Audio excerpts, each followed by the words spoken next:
Hello everyone, I'm Bishi, and today we are returning to Ace Attorney, Trials and Tribulations after 3 long months away. We are still in the middle of the game. I am about to jump into chapter 4, and we have been paused right before that chapter begins for 3 months. So I'm sorry about the short hiatus. I tried to get back to Ace Attorney as soon as I could. We had to finish up some other games, and now I feel comfortable adding it back to the schedule. So, I think this is also the last chapter in the game, so I'm basically almost done with Trials, and after that, I'll be jumping into the Great Ace Attorney Chronicles. So, lots of more Ace Attorney to come, of course. We'll be having more of it, and I'm excited to finally be returning. Hello. Alfred. Thanks so much for subscribing for 29 months. Oh my god. Ruuuvo is currently making some stars for me because we keep forgetting to make them. I'm sorry. I'm behind 3 stars now. They are making some for us right now and will be giving them to me in a little bit. So there's Anna's star. Put that in there. And then let me find that other person. Just listen to the dulcet tones of Zelda while I find their name. Loading. Loading. Taking forever. Still loading. Stream elements, why are you still loading? Please. I have things to do today. And I'm really excited to get back to Ace Attorney. I know it's been 3 months. I went back in the VODs and went to check how long it's been. Last time I streamed this was in August, mid-August, and then I started focusing on Lost Judgment, and it took me until last week to finish it. So, yeah. And you know, the wedding happened and a lot of stuff. But anyway, we're here now, getting back to it, and should be finishing it in the next couple months here, and then getting into Great Ace Attorney. And then after that, I don't know. After that, we'll have to see what's out there. I'm really hoping that eventually they localize some of the unlocalized Ace Attorney games, because I would like to play them, but I don't want to play them on mobile. You know? This is cute. Oh! Dancing just reminded me. So, there's been this tech issue that I've noticed in my streams for a while, but the thing with me is, if it's not like totally awful, I'll probably leave it for a long time until I'm finally fed up and I'm like, okay, you know what? I'm just gonna sit down, I'm gonna dedicate a few hours to figuring this out and fixing it. So it took me till today to do that. And it was just like this kind of a desync thing that happened where my microphone and my webcam were a little bit like behind whatever else is on the screen. Like, say if there's music playing or there's a video playing, technically I was like a little bit behind. And so anytime I would sing along to something and I'd go back to the VOD and watch it, it would be like a half second ahead of me. So I always looked like I was off beat, like I didn't know how to dance or sing to the beat of the song. And I was like, well, it's not a terrible thing, you know? It's not like my mouth is desynced from my voice or something. But I always thought, like, I wonder if anyone notices and thinks I can't, like, stay on beat or something. So that bothered me. So I have finally, today, fixed it. And everything should actually be synced together now. And so if you notice me singing along to something or dancing to something, and I'm actually on beat now, that's why. I was always on beat, but my software made me off beat. So anyway, now I don't look like a fool to anyone who noticed. Yeah, I didn't notice to be, yeah, I didn't think a lot of people would notice. That's why I left it for so long. Sure, blame the software. Hey, I mean, there's gonna be a off-beat Bishi and an on-beat Bishi from now on. From this day forward, there will be... From this day forward, there will be an on-beat Bishi in the lore and an off-beat one from the past, okay? So you fixed it to protect your ego, huh? I respect that. Well, also, it wasn't just that, but also, I mean, I was desynced from everything else happening on stream. So I was like, that's probably something I should fix at some point. So yeah, my mic and, you know, face were not desynced. I fixed that a long time ago. But I was like not synced up with everything else. But I think Poppy wants to say hi. I think she heard me talking about her earlier. You want to say hello? You want to come say hi? Come on, up, up. It's time to see Poppy. I feel like it's been forever since I've had Poppy on stream. There's the Poppy in her sweater! In her little sweater! Yes! Yeah! In her little sweater! Look at this little sweater. Yeah! Is that your cute little sweater? Yeah! Are you cute? Are you a cute little Poppy? Oh, oh, oh, oh. I'm trying to give you a kiss without you kissing me. There you go. There you go.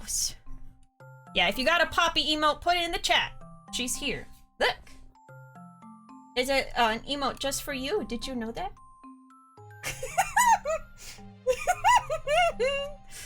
Oh god. I don't often get to have her look straight at the camera. But it's amazing when she does. Meow. Meow. What's that smile? What's that? Are you smiling? Are you smiling? Why do you smell like cookies? You actually smell kind of good. You don't always smell good. You usually just smell like a dog. I smell cookies for some reason. Huh? So, I don't know. She smells like a, I don't know, like a baked cookie. Poppy hasn't been a potato this whole time. Turns out she's a cookie. She keeps looking at me because I'm saying her name. Reading chat. But there's the dog. Don't fall. I'm trying to hold you, like, with my left arm so I can scroll with my right. Please! Why? Okay. You want to be on my lap?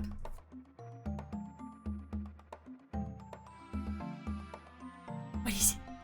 What is it? Huh? What is it?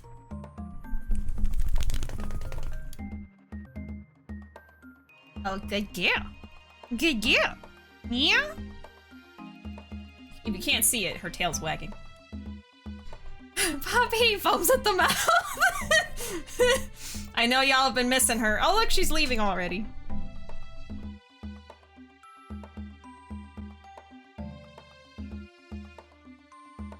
She just stands there. Okay. She doesn't stay for very long anymore. I don't know. But I let her go. If you love her, let her go. Dun, dun. She's sniffing the plushies. What is she up to, I wonder? I'm gonna turn on Poppy Cam.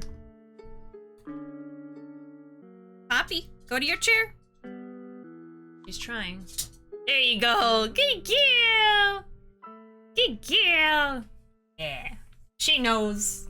She knows what to do.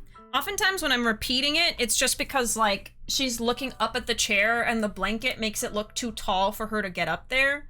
But I know if she jumps up, it'll be fine because the blanket will, you know, squash down when she jumps, so she'll be able to reach it. So, anyway, she knows. She's a good girl.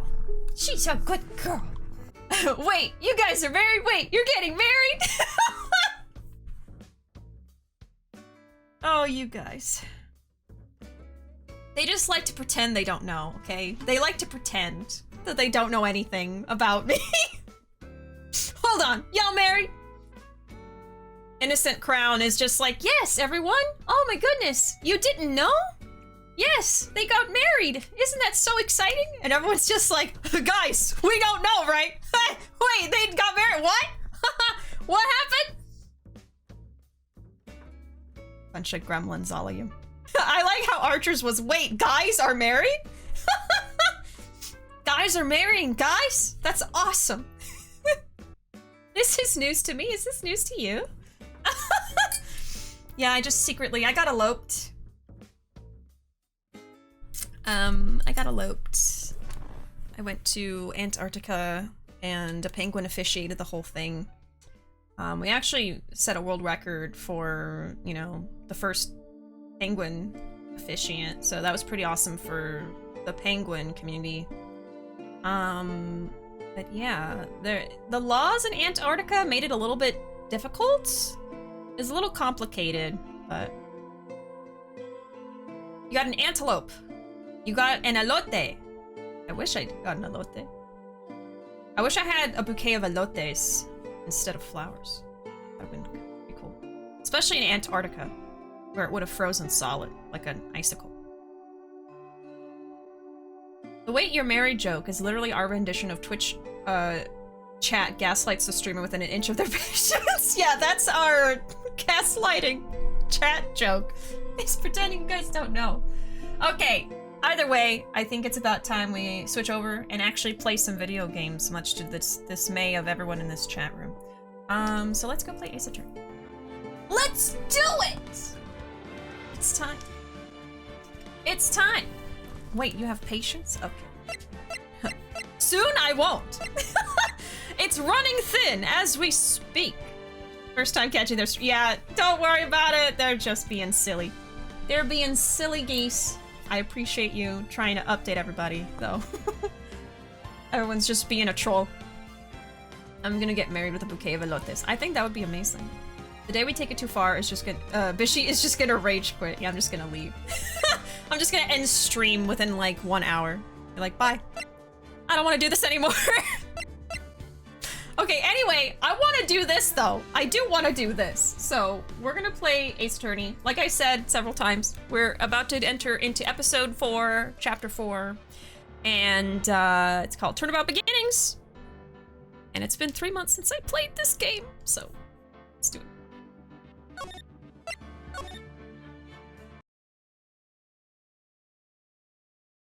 The girl. Let her go.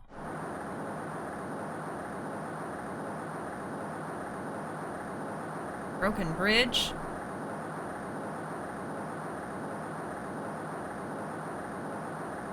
Shut up. Come closer, and I kill her.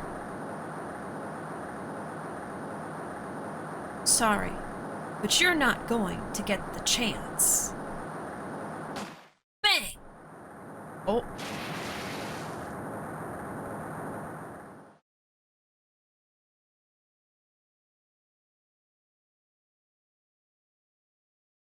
There's Phoenix. Is he in a hospital?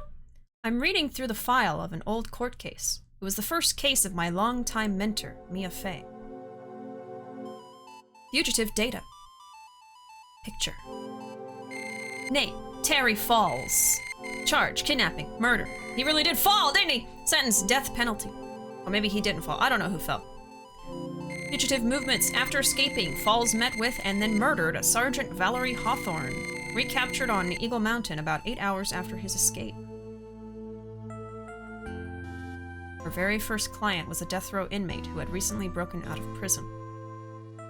That was a whole year before Mia and I ever met.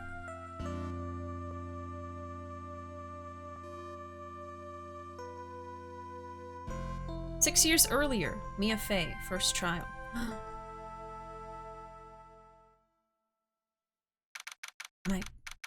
Am I gonna play as Mia again? February 16, 9:24 a.m. District Court, Defendant Lobby number 4. Oh god! That was in the game! I was like, wait a sec. I think we're playing as Mia, at least for a little bit, maybe. I don't know. I think we played as Mia in the tutorial of this game, right? In the very first chapter. I'm so nervous. I feel like I'm gonna die. I never should have accepted this case. Well, there he is. Eek! Ah, good morning. Don't be so jumpy, Mia. I didn't do nothing. I swear. I didn't kill nobody. Terry Falls, my first client. Sentenced to death 5 years ago, and now a prison escapee. Just relax, Mia. Make small talk and try to relax him. So why did you escape anyway? Ooga! Eek! Oh, eek! I'm sorry! I'm sorry! Huh? I didn't do nothing. I didn't kill nobody. I never lie. I didn't escape from nowhere. Nowhere. But Mr. Falls, the police just recaptured you 2 days ago. Ugh. Sorry. I told a little lie. Not the little puppy dog eyes. Oh boy. But anyway, I didn't do it. I never killed nobody. Sorry for asking, but you're on death row, right?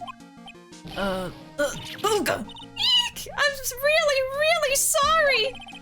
They sentenced me to die 5 years ago, but I was tricked, I tell you! That woman, she lied in her testimony. That's why I got the death penalty. I swear it, I didn't kill her. I could never do that. 2 days ago, he escaped from the police wagon when it crashed. Then about 8 hours later, a policewoman was murdered before the police could recapture him. Police believe that Terry Falls did it. After you escaped, did you meet a policewoman? Yeah, I did. She's the reason I escaped. So that much is true. He did meet with the victim. Should I be writing things down? Should I be taking notes? Okay. Falls. Escaped. Prison. For policewoman is what he said. Okay. I like how he's gnawing on the ball and chain. Not even the chain to try and break free, he's gnawing on like the metal ball. Really great for your teeth. Hey Cuddle, welcome. And yes, we are Mia again. Oh yes, Bishes. Once again. Mia? I'm so glad to be her once again. It's kind of nice to start and end being Mia.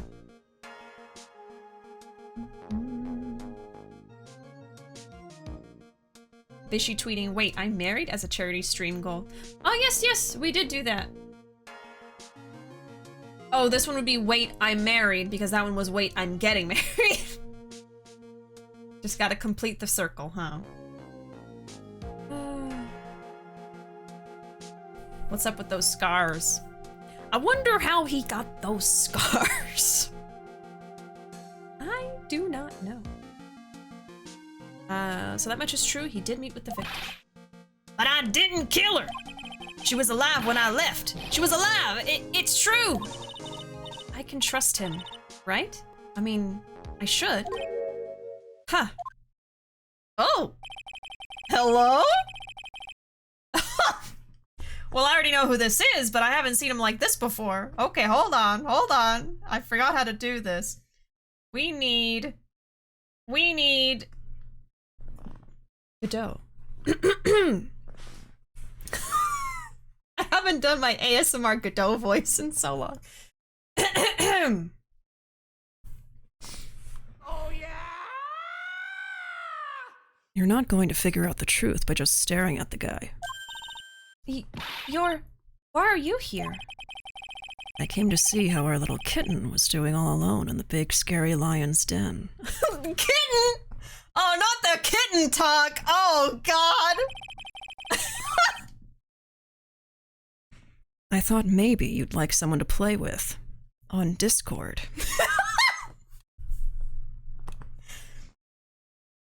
I always play with my kittens on Discord. We like to play Among Us in VR. Where is Mr. Grossberg? That old man is probably still in bed. I bet he's clutching an empty bottle and mumbling in his sleep. Aren't I good enough? After all, it's me. Diego Armando. Diego Armando! Woo! What a name. I didn't say... So, Diego Armando, the finest attorney at Grossberg Law Offices, is here for me? No.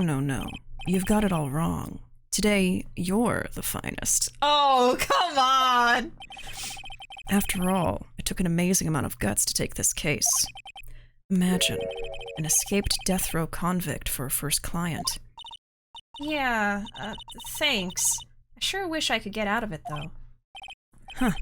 Relax. I just heard some good news. The prosecutor for today is fresh out of his diapers as well. Really? However, unlike a certain somebody who won't mention... Who I won't mention? He's earned the reputation as a genius since beginning his law career. genius. Well, it's about time to head in, kitten. Oh, come on, man. He keeps calling her that. Sharpen those claws of yours. It's go time. And the little smile, too. The little smile, like... Kitten. Like, come on. Oh, you know, it's funny. I really find Godot. And then I'm like, why does he go by Godot? Don't tell me. Do not tell me. But I'm like, wow, I wonder what happened that made him, you know, this is a rhetorical question. But, what I was trying to say is Godot always annoys me. Like, I don't see, like, I see the appeal, right? I see the appeal with Godot. I'm like, okay, I get it. But I don't look at him, I'm not like, ugh, I just gotta, you know? But Armando? Okay. All right. Okay. I'll consider it. I'll consider it, sir. We'll wait and see.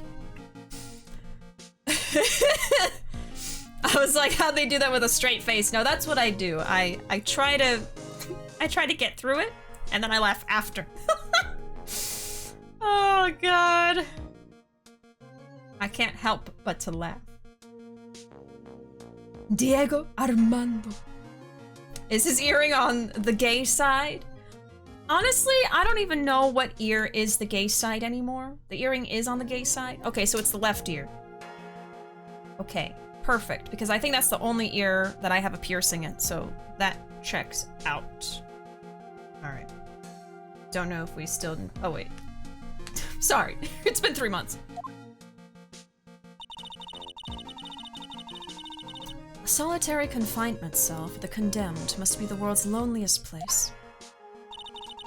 And that's what my client ran away from. Every other lawyer gave up on him, but not me. When I saw those overflowing eyes and heard that simple, childlike voice, I just had the feeling that he was telling the truth.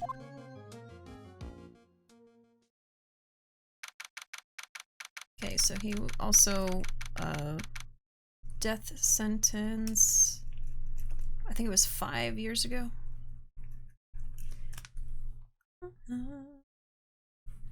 Left, right? What that? Is gay a gender? It is now. I don't know, like, I personally, like, if I see someone walking around with one piercing only, I don't immediately think, oh, which ear is that one again? Is that the gay one? Like, I don't really care. I just know collectively people think of one ear as being the ear that you put a piercing in if you are gay, and the other one is one if you don't, but, like, I mean... It's just do what you want to do, you know? It doesn't really matter too much. Either way. Unless it's important to you, then yeah. You know what I mean? Like, just do what makes you happy. February 16, 10 a.m., District Court, Courtroom number 4. Fashion. Oh yeah, this judge again. Almost forgot. I don't even know what this guy sounds like. I've only voiced him once at like the beginning of this game. I don't know. I'm so scared I'm not gonna remember how to do anyone's voices. I remember when I came back from my first hiatus with Ace Attorney, I could not for the life of me remember how to do the judge's voice at all. Like, not this one, but the usual judge. Eventually I got it back, but it took me so long. Hey, Wafer.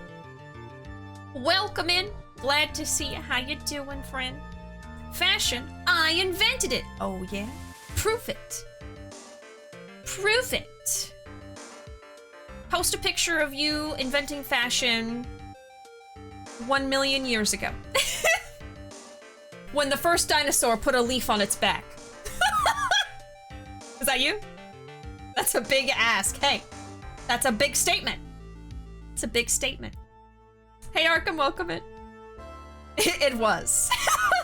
'Twas I, the dinosaur with the first leaf.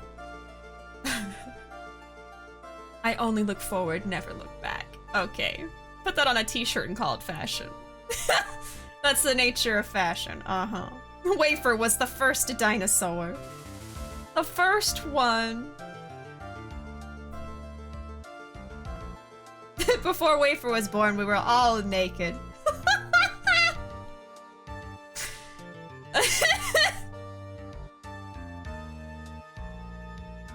How is the Attorney of Ace going? We've just started. Turns out we are in, I believe, the final chapter of this game, and we're playing as Mia right now, which is pretty exciting. And we actually just saw Godot from the past, and he doesn't have like the helmet on.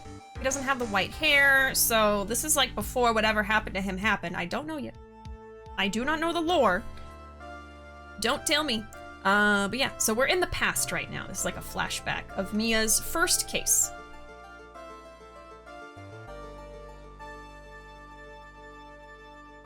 Canadian judge. Oh, I can't do a Canadian accent though.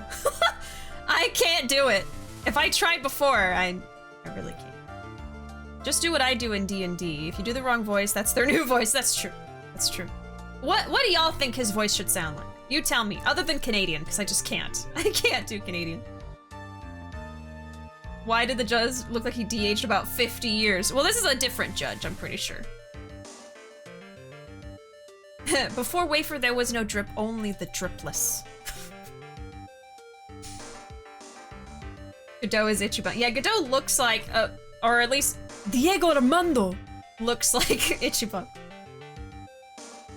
Explains why Diego's more attracted to me. Yeah, you already like Ichiban. British, so we can use the content warning. I could do British. Just say boat for boot, and sorry,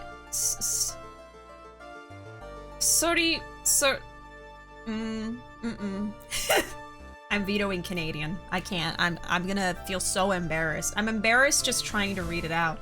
I can't do it. There's a block in my brain because my brain doesn't think Canadians exist, so how can I make a voice that sounds like that? I do that joke every time, I'm sorry. I'm gonna just do British, okay. Court is now in session for the trial of Terry Falls. Although he's gonna sound like the judge. He's gonna sound like Udgy. The defense is ready, Your Honor. Oh! Edgy boy! Edgeworth is here, and he's got some fashion, for sure. Baby Edgeworth. Is it just me, or does he actually look younger, too? Like, his face looks younger? Maybe they made his eyes, like, more sparkly? It's Bratworth? Oh my god, redeemed Heisenberg voice for the judge. Okay, I'll do that. A young Edgy. The prosecution has been ready for a while, Your Honor. Ethan! I understand the lawyers for both sides are newcomers? Yes, Your Honor. I'm Mia Fey. Miles Edgeworth, Your Honor. So, Ethan! So, Edgeworth! You're the new prosecutor everyone's talking about, eh? Yeah, he's Canadian. They say you joined the prosecutor's office at quite an early age. At 20, Your Honor. Oh. And he's just looking right at you, too. He's just looking right at you with those eyes. Oh my god. I see why people like this guy. I see it now! No, I saw it before. And not that he keeps calling her kitten. Oh my god. I guess our little kitten hasn't earned herself much of a reputation yet, huh? Come on, Mia. You can't lose. Not to someone younger than you.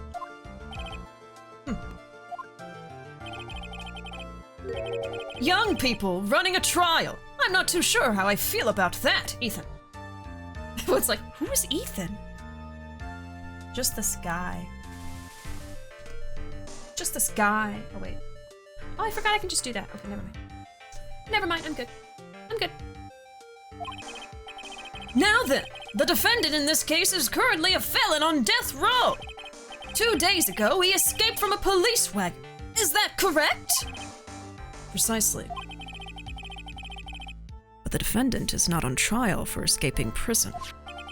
On the day that the defendant escaped, a policewoman was murdered. Hold on, that's important information I'm gonna write down. Policewoman murdered. Day falls. Scopied. From the Pikaki. So we're here to determine if Mr. Falls was responsible for her death. Did Falls kill her? I have to take notes or like my brain erases everything that I've heard. You got it, kitten. Oh, come on, man! Quit it! He just won't stop. He won't stop. Well then, Mr. Edgeworth, let's hear your opening statement. Yes, Your Honor.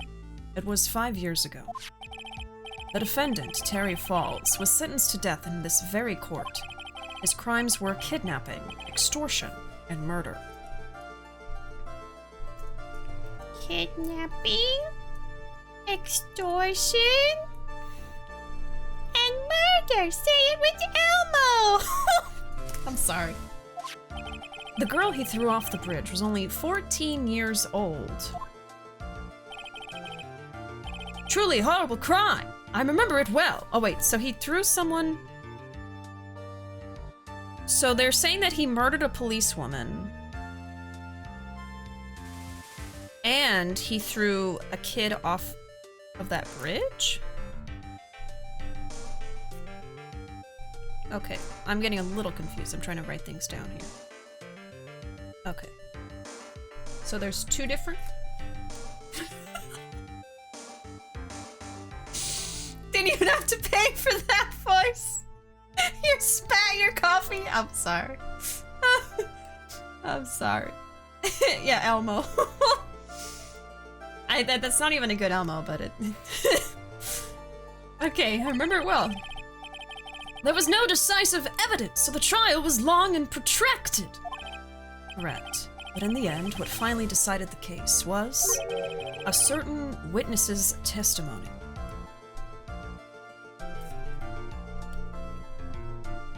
I think it was a police person decided case. I take a lot of notes. A witness's testimony.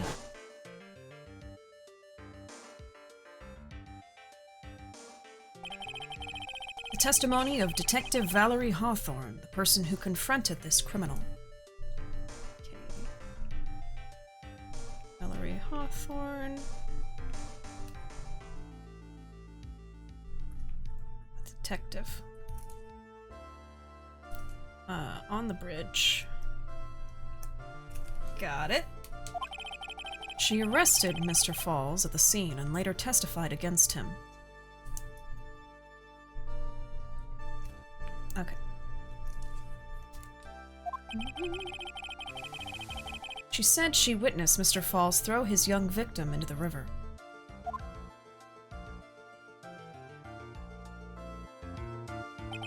For those who are not aware, Eagle River is well known for its powerful current. So that's Eagle River.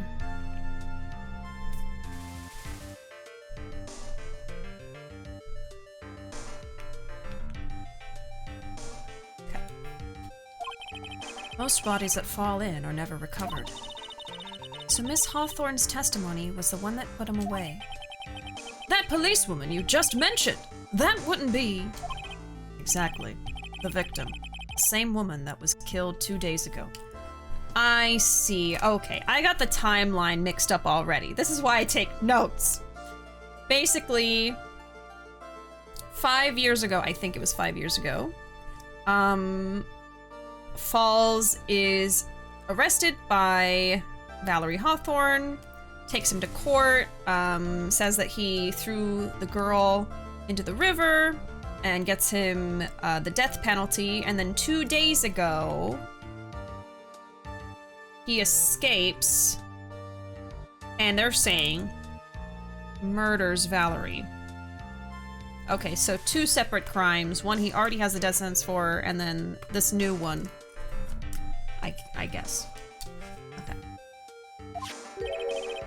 Police Sergeant Valerie Hawthorne, so she went from detective to sergeant. Aha! I see. The man who was sentenced to death based on her testimony escaped 2 days ago, with only one thing on his mind, to take revenge against the woman who convicted him. Aha! The truth is becoming clear to me now, Edgeworth. Huh? Yes, yes. It's quite obvious that the defendant is guilty. We haven't even done anything yet.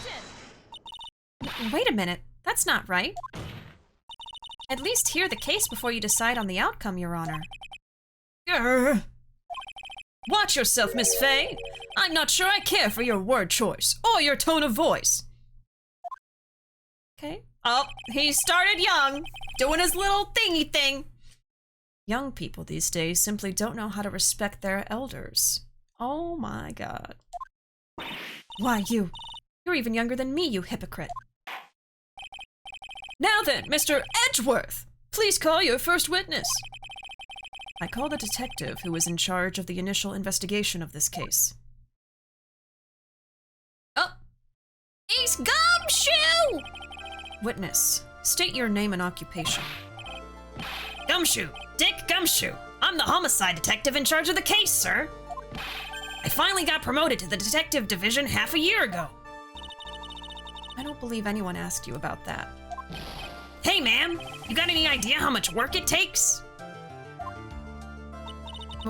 What is it? You're really gorgeous. Oh, dear God. Excuse me? No, seriously, my heart, it's aching for you. Shut up. Gumshoe, shut your mouth. Oh, God. Okay, so first person up the stand, we've got Gumshoe. What's Gumshoe got to say? Is this happening? This is happening! It's happening. Detective, pull yourself together and try to be professional. Otherwise, I'll write you up on contempt so quick that something other than your heart will ache. Irk. Okay, I got it. And so it begins, Edgeworth bullying Gumshoe. Now, detective, tell us about the incident. Yes, sir, right away. The victim was Sergeant Valerie Hawthorne, a veteran on the police force. She was stabbed in the back with a knife and died from excessive blood loss. All right, Valerie. Stabbed in the back, leading to blood loss. Okay. That much is already stated in the autopsy report. Speaking of which, I should look at that. Stabbed with a knife in the back, died from blood loss between 4 and 5 p.m. 4 to 5 p.m. Okay, we got our timeline starting. Now, I don't know, I mean, don't tell me, I'm just thinking out loud. I don't know if what we're doing right now is the entirety of chapter 4, or if this is like gonna segue into the actual case for chapter 4. So I'm taking detailed notes just in case this is the actual final case. So we'll see. The court would like to hear more details about the incident itself. Yes, sir, I gotcha. Okay, let's take a look at this aerial map of the area here. An aerial map of the area! There's Eagle River. This is a sketch of Dusky Bridge, an old suspension bridge. Okay, we got Eagle River, Dusky Bridge. Okay. So there's the broken bridge at the end. Eagle River. And the river that runs under there is Eagle River. The victim and the defendant met there, on top of the bridge. Okay, so the killer was, yeah, he was near the bridge side that wasn't broken. And then Valerie was near the side that was broken. Okay, I think I remember that from the flashback too. After stabbing her in the back, the killer carried the victim back to his car.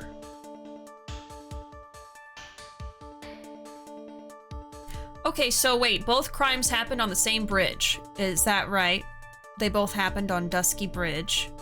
Okay, so never mind. That flashback was only the first crime. This is the new crime happening right now. Okay, so he stabs her and carries back to the car. So in 5 years, they didn't fix the damn bridge? Is that what you're telling me? It's still broken?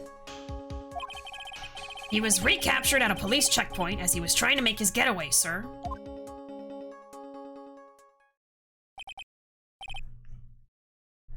Okay.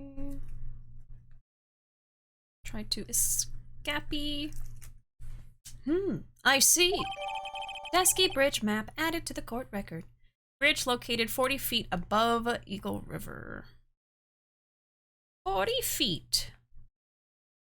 Interesting. Specificity. Was the victim's blood found on the bridge? The victim, Sergeant Valerie Hawthorne, was wearing a thick coat, sir. Unfortunately, no traces of blood were found on the bridge.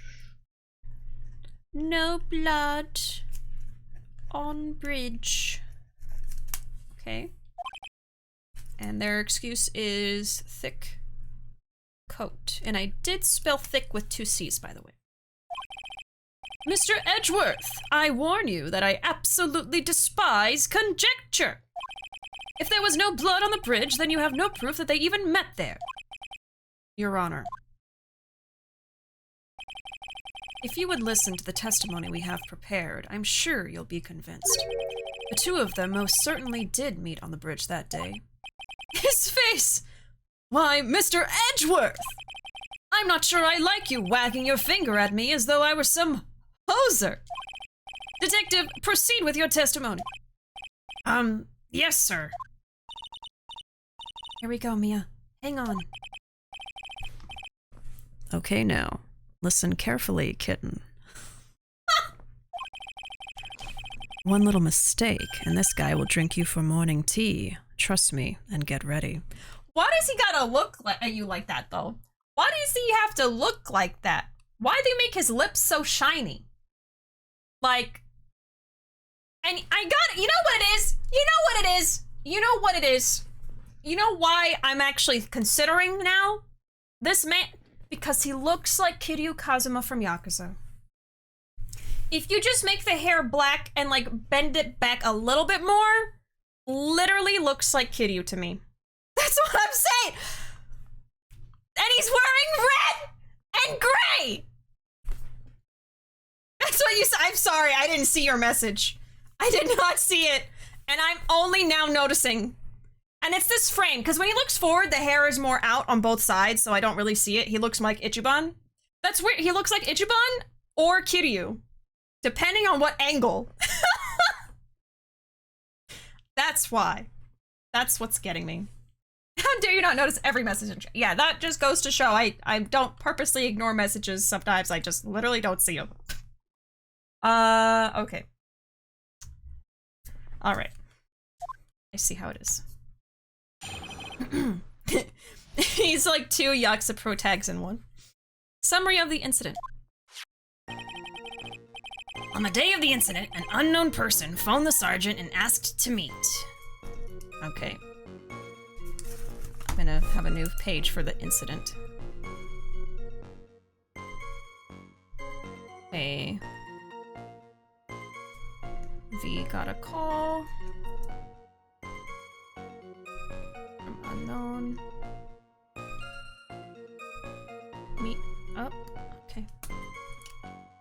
Oh, I'm gonna be honest, I got spoilered for this reveal a long time ago, and I've been waiting for your reaction. Yeah, I somehow have never seen, like, Godot not with the white hair and stuff. Somehow. He's Itchy Ryu. Itchy Dragon. Okay, and asked to meet. Sergeant Hawthorne went to Dusky Bridge at the designated time and met with Mr. Falls. Okay. And that's where she was brutally murdered, sir. The criminal stuffed her body into his car trunk and tried to make a getaway.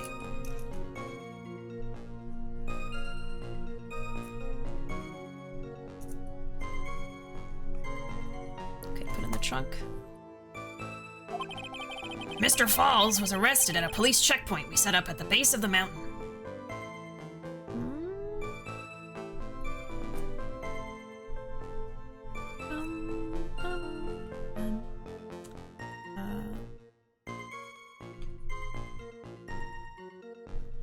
Place checkpoint. Okay. I write down everything. Well, you certainly have established the importance of the bridge. Naturally. Now, would the defense please hurry up and proceed with the cross-examination? Yes, Your Honor. Cross-examination. Coming right up. Hey, settle down there, kitten. If you keep trembling like that, you're gonna make me spill my coffee. Hello?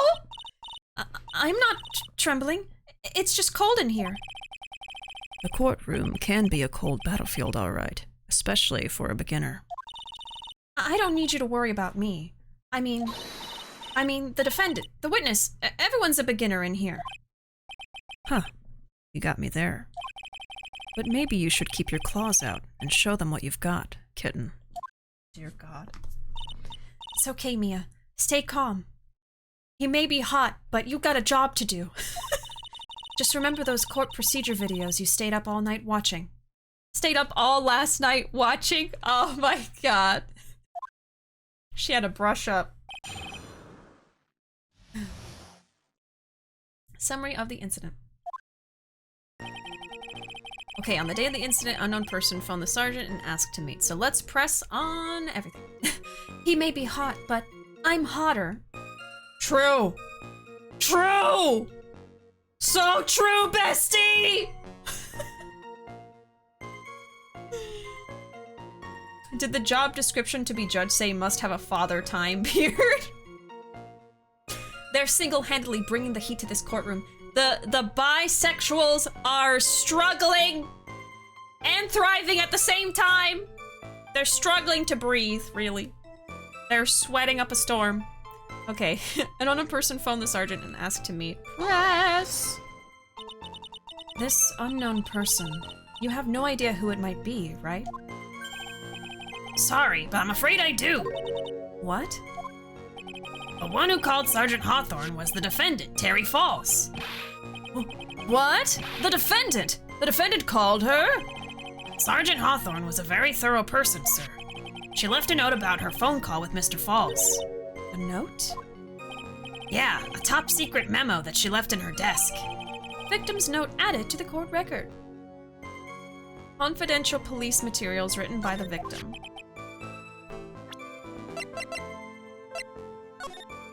That's the map. Okay. February 14. Isn't that Valentine's Day? 1:21 p.m. Falls 4:30 p.m. at that bridge. Wear white scarf for identification. Talk to Dahlia. Tell her this time the whole truth must come out.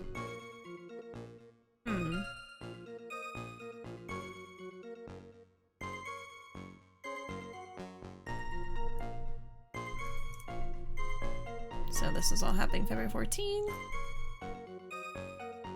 Okay, meet at bridge at 4:30.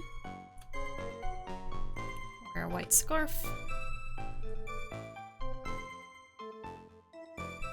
And then she even says, talk to Dahlia. Now, I think we've had Dahlia as a character before, but I just do not remember. It's been too long. Truth. Okay, interesting that she says the whole truth must come out. Pray for my people, we're dying of thirst. Yes, Valentine's Day. That's interesting. The pansexuals are dying. Yeah, the bisexuals, the pansexuals. Okay, so we've gotten the notes on that. According to this note, it seems the one who called her to the bridge was indeed the defendant, Terry Falls. Whose bright idea was it to keep that note from me? Huh. Looks like the judge is even more sure of his verdict now. Listen up. Never ask a question if you don't already know the answer. It's that detective's fault. He's the one that said unknown person. Hey now, don't make that face at me. I just said it that way because the prosecutor told me to. Was that a trap? With that cute face, I didn't expect him to be so sneaky. Cute face, huh? Okay, Sergeant Hawthorne went to Dusky Bridge at the designated time and met with Mr. Falls. The dots are connecting in my head. I'm getting some ideas, but none I want to speak yet. I'm not confident enough in my theories to say them out loud. So let's keep going. A bridge up in the mountains? But why meet there? Because it is a very important place to the defendant. That's why. What do you mean by that? If you remember, 5 years ago, the defendant kidnapped a young girl. He was chased onto a bridge, and it was there that he killed his hostage. And the place where all of this occurred is, of course, Dusky Bridge. The very place where Sergeant Hawthorne arrested and handcuffed Mr. Falls. Huh. Returning to the scene of the crime. How nostalgic. And that's where she was brutally murdered, sir. Okay, so I didn't write anything down because we already know the bridge is significant. We know about the previous murder there, so we're, I guess, trying to see if Falls did both of the murders or just one. Don't know. Hey, RNG, welcome. Glad to see you. How you been? Hope your days are going okay or better. Yeah, okay or better would be great. I'm doing pretty good. Thanks for saying that.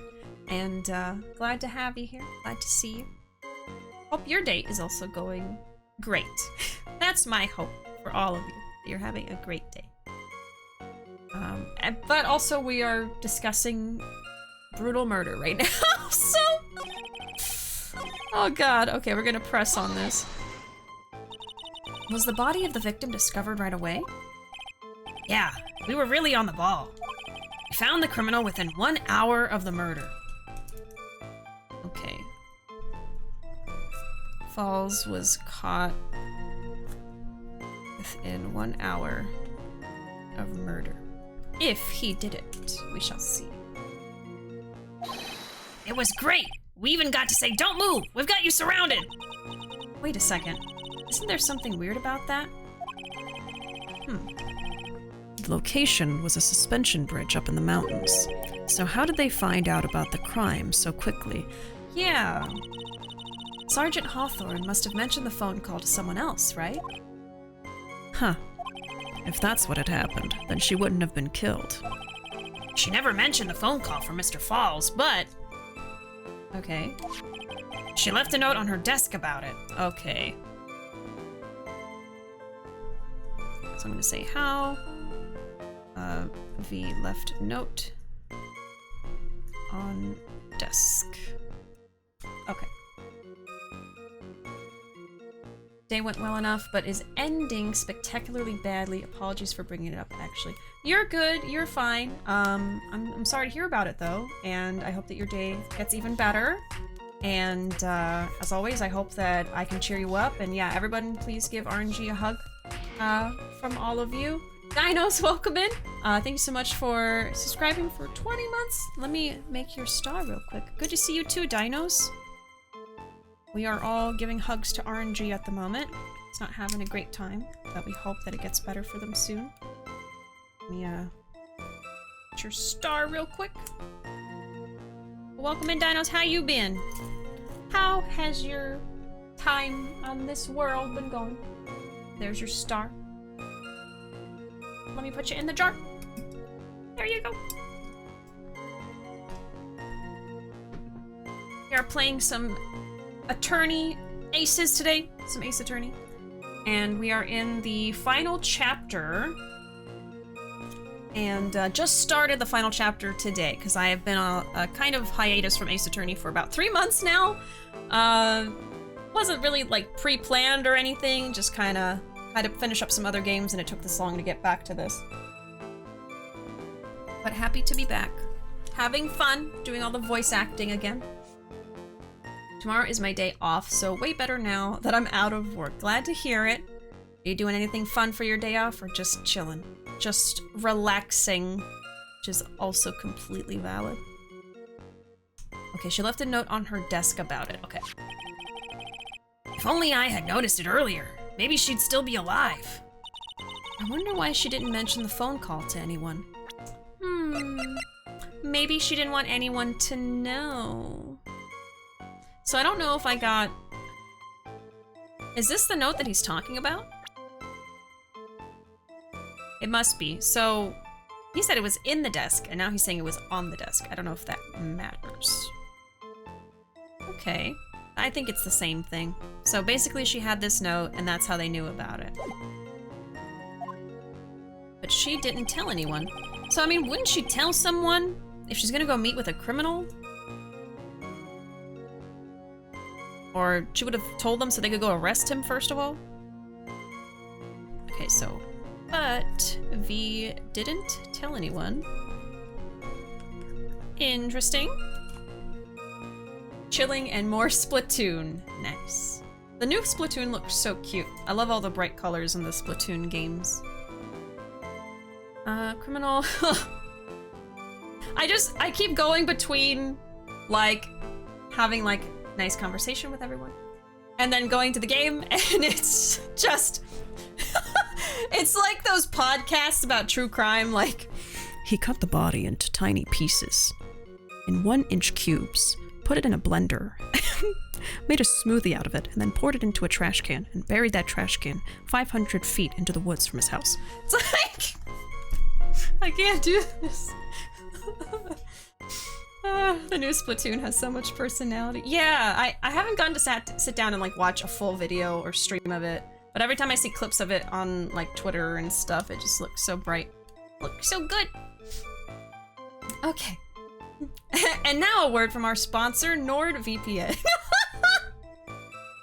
Now a word from our sponsor, McDonald's. Okay, the criminal stuffed her body into his car trunk and tried to make a getaway. Mr. Falls had a car then. Well, that bridge is way up in the mountains, ma'am. The defendant and the victim both went up there by car. I mean, how else, right? So were there 2 cars or 1 car? So, car? Whose car? I want to figure that out. What? You mean the defendant drove his own car? No, of course not. It was stolen. Okay, so stolen vehicle. He stole it from a young couple that had been waiting at a red light. Car thieves. I'm not sure how I feel about car thieves. Is this guy sure about how he feels about anything? This is a photo of the stolen car's trunk. Oh my goodness. Naturally, that's the body of Valerie Hawthorne in there. I thought I saw something odd about the picture. Whoa, that doesn't look too comfortable. Yeah, I wouldn't think so. Crime photo added to the court record. Victim. She was stabbed in the back, correct? Hold on, I want to look at this. Photo of the trunk of Fall's car. Okay, so that's the thick coat they were talking about. So I wish that we had a picture of the back, so it would show there must be some kind of like a blood stain. And then I see that the trunk, like, key is broken, but that could be from the police trying to pry the trunk open, right? So that's there, that's something I'm noticing. And then there's no blood at all, but she was stabbed in the back, so the blood would be on her back, I guess. I don't know. So there's some things that are a little bit fishy about this so far. But we're also just missing stuff. And now a word from our sponsor, Raid Shadow Legends. You can say that this deal from NordVPN sure is killing. Anyway, back to talking about the murders. I wouldn't say it exactly like that, but yeah, not entirely comfortable. No. Okay, she was stabbed in the back, correct? Yeah. Huh. For some reason, men always seem to get stabbed in the back. We're talking about a woman here. What are you talking about? Get back on topic!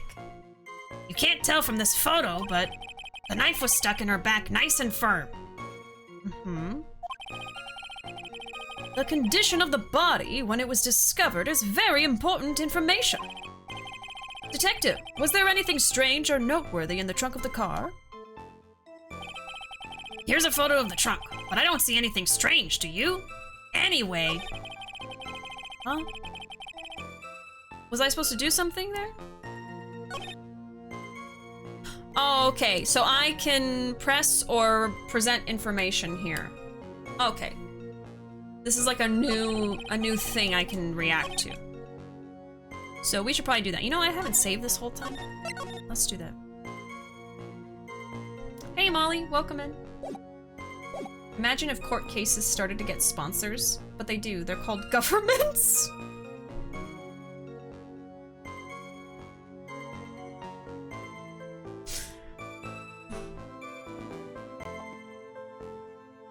Diego really said.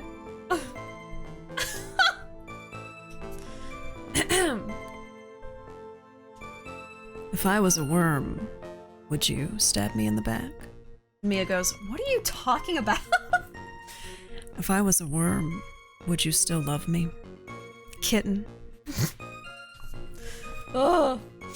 Okay, I don't see anything strange to you. Yes, I do. What did the defendant have to say about this photo? What he always says, ma'am. I didn't do it. I didn't do nothing. That's all he says. Nothing?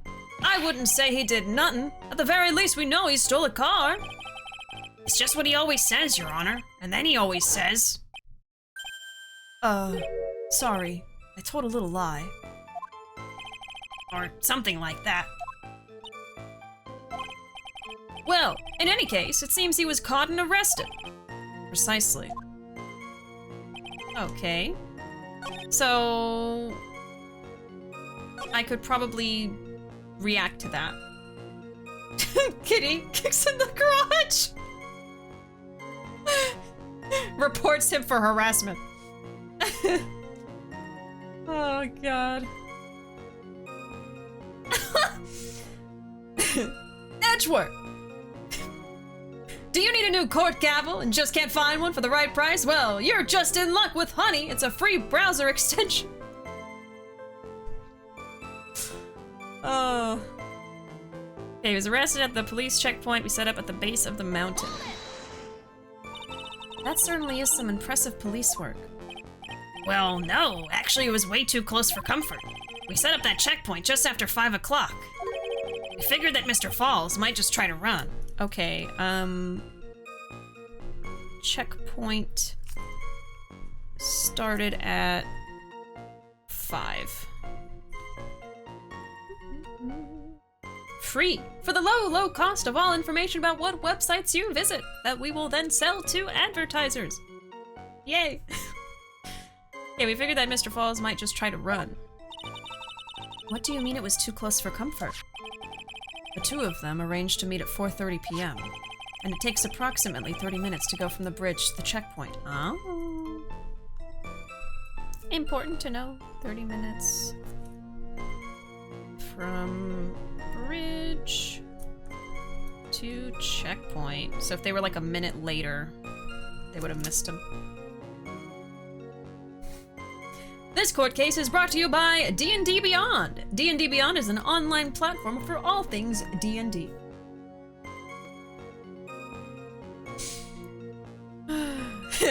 This court case brought to you by Chuck E. Cheese, where a kid can be a kid.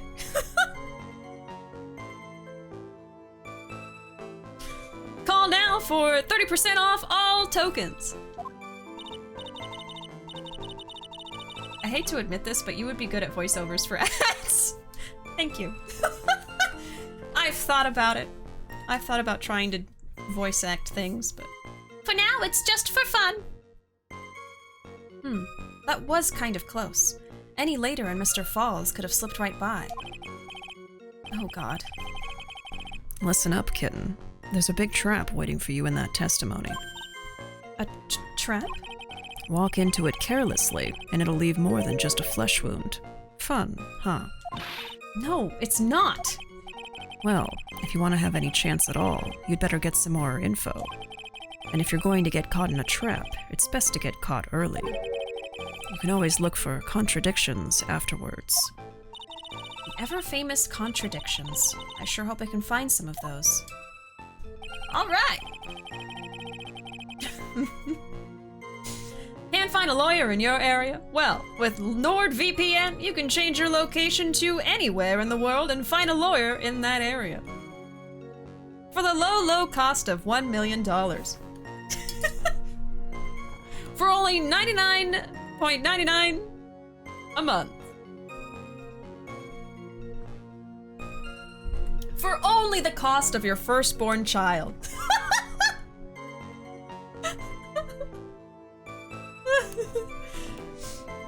Okay, on the day of the incident, unknown person found the sergeant.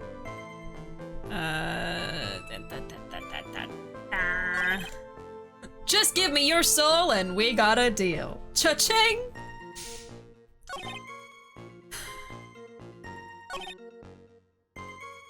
This is probably what I need to say something strange about it. I mean, I would say it's the lack of blood, because even if the wound's on the back, there would be blood in the trunk. I mean, how's the coat gonna absorb all the blood that would make her die from blood loss?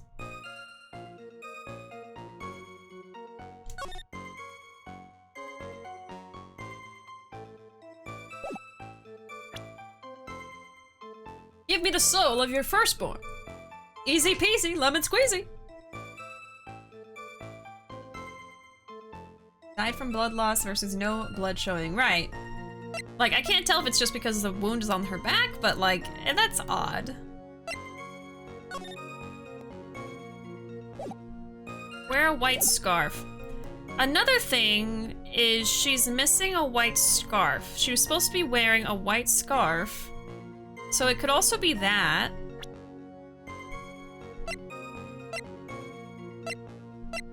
Otherwise, I'll present the autopsy report.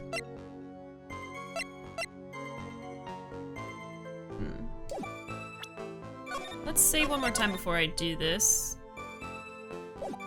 Okie dokie. Let's present the lack of blood. Your Honor, that statement contradicts this evidence. I don't think that was it. I'm sorry, but I think the only thing out of place here is that pointer finger of yours. That could very well be. Here, take this penalty and try thinking things through again. Great. What's the problem? Pointer fingers are made for pointing. Okay, let's try again. I'm gonna present the note because I noticed that the scarf is missing. Oh! Witness!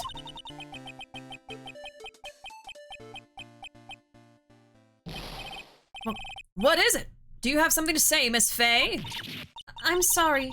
I totally forgot what I was going to say. Mia, please! This is the first time I've ever had to actually address someone like that. You should have practiced before coming to court!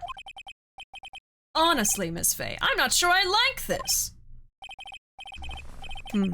Say there, little kitten. Want a piece of my coffee candy? Candy?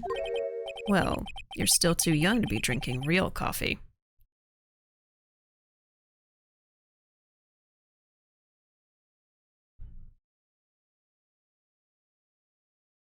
What? Come on, Mia. Shake it off. You're a lawyer. He's like trying to say she's like a kid. Come on, man. Detective. Yes, ma'am. This photo. You said that there was nothing peculiar about it. Is that correct? Yeah, that's what I said. Well then, I suggest you take another look at the note written by the victim. The note? It very clearly says, wear a white scarf for identification. See? I caught on to that. I sure did. The caller must have forgotten what the victim looked like, thus this special request. I have one very simple question for you, Detective. Where is the white scarf? I can't seem to find it in this photo. Well, to be honest, we didn't find it in the trunk, ma'am. And you stopped there? You should have looked for it. Ah! Okay, white scarf. Missing. The collar told her to wear it to identify herself, so I'd expect she did just that. Well, Mr. Edgeworth, what do you have to say about this? I see the defense is a little lacking. The scarf you are searching so desperately for. Is it this one, perchance? Oh. Ah, Where did you find that, sir? on Dusky Bridge. I was there first and decided to conduct my own investigation. Why? Why didn't you tell me? I made a decision to keep all pieces of evidence in my personal satchel. It's the safest place I know. That hotshot sure has a flair for the dramatic. He sure does. It's not exactly white as the collar requested, but as you can see, it's close enough for what it was intended for. It looks like it spent some time in the mud. Not surprising. It was drizzling on the mountain that day. It was raining. Okay. Prosecutor Edgeworth. He was intentionally hiding that scarf the whole time. Which, you know, I'm pretty sure that's illegal, but the court will accept the scarf into evidence. Illegally! Scarf added to the court record. Worn by the victim at the time of the incident, found on Dusky Bridge. When I first saw it, I thought it was blood, but I guess it's mud. Okay. Now, if the attorney for the defense has finished embarrassing herself, I'd like to move on with the testimony. That is all right with you, isn't it, Miss Faye? Boy, would I like to wrap this scarf around his smarmy little neck. Very good. Now, if we're done with this mud-covered scarf business, the prosecution moves to establish conclusively and with hard evidence that Miss Hawthorne and Mr. Falls did indeed meet on that bridge that day. Further, we will show exactly what occurred there. That sounds quite promising! I can't wait to hear all about it! Ugh, everything is moving at his whim. Don't forget, kitten, there's a reason why everyone considers this kid a genius. Genius, huh? Alright. No blood on the scarf. Mistrial! Mistrial! Events on Dusky Bridge. Actually, there's an eyewitness who was there when the incident took place. What?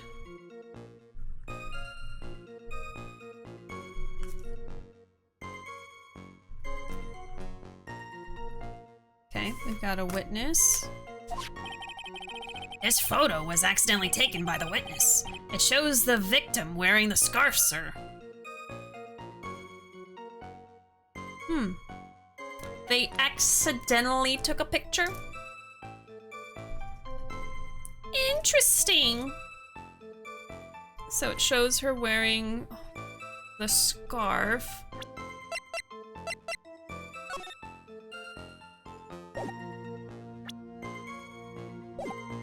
I'm just comparing her silhouette to the picture we have of her.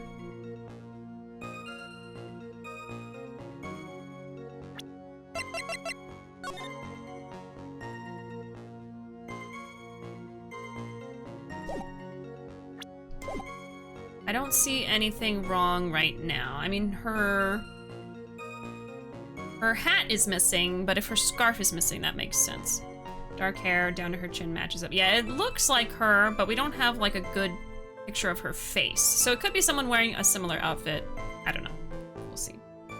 Yeah, the belt, the coat, it all matches so far.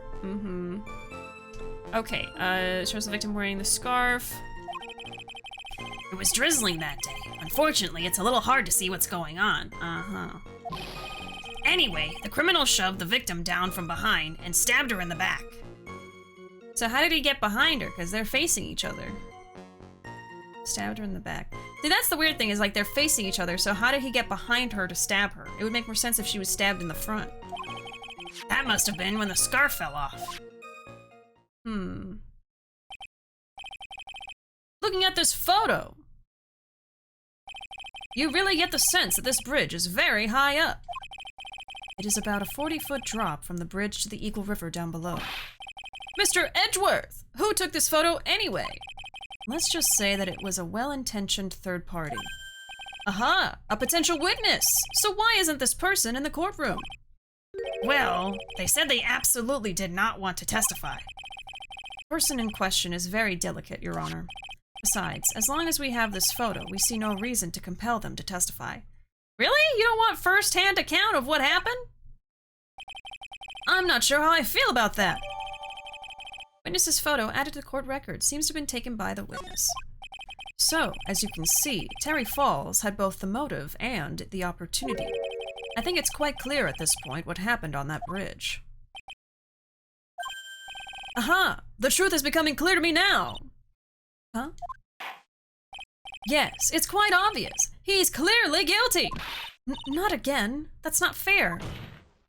I haven't even done my cross-examination yet. What do you mean, Okay, events on Dusky Bridge, cross-examination. There's an eyewitness who was there when the incident took place. Who is this eyewitness? And what is this in my eye? Who's the eyewitness? She's a college student. Okay, eyewitness is a female college student. Okay. A female college student. That's right. Meaning she's female and a college student, ma'am. Aha. She doesn't do well in front of other people, so I came to testify for her. Maybe so, but as the attorney for the defense, I have the right to cross-examine her. For the time being, we're not relying on the witness's statements. That is all. What is that supposed to mean? The prosecution has other, more decisive evidence. Our case doesn't rest on the vague testimony of a female college student. A female college student, eh? It means she's female and a college student, sir. Okay, alright. If you absolutely must hear her testimony, you'll have to give us a good reason why. Please tell us about the more decisive evidence in question. Okay. Won't testify. Need a reason. Okay. We're already on page 3 of my notebook. Okay. This photo was accidentally taken by the witness, shows the victim wearing the scarf. The victim is wearing a scarf in that photo, all right. So, about the witness who took this photo, what was this person doing all the way in the mountains? She was taking photos of wildflowers, apparently. There are many unusual types of flora on that mountain, Miss Faye. People in the area say it's because of the spirits that live there. But in the rain? Why would you go take pictures of flowers when it's raining? Wouldn't you want it to be sunny outside so you can see the colors and everything? Okay, so student photo wildflowers, but raining. So spirits? Now that you mention it, this photo, this cloudy fog-like thing, is it a ghost? I don't believe it. No, Your Honor, no. I don't think it's a ghost. Oh my god. It was drizzling that day. It's a little hard to see what's going on. Drizzling, huh? That's right. There was a light rain coming down. The whole place was dreary. But not as dreary as the mood that's in this courtroom right now. Haha. Nobody's laughing. His face. Looks like a cold front just moved in. In any case, the point is that the area was quite damp. There was even some fog. I even slipped and fell while I was on the bridge. It was really something. Anyway, the criminal shoved the victim down from behind and stabbed her in the back. This is what I think is weird. Is that part of the witness's testimony as well?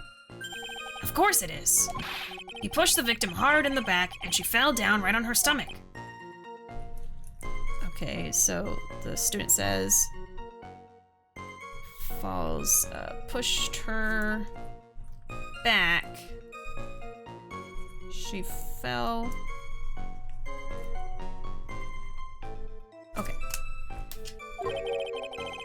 I remember that happening once myself. It was really brutal.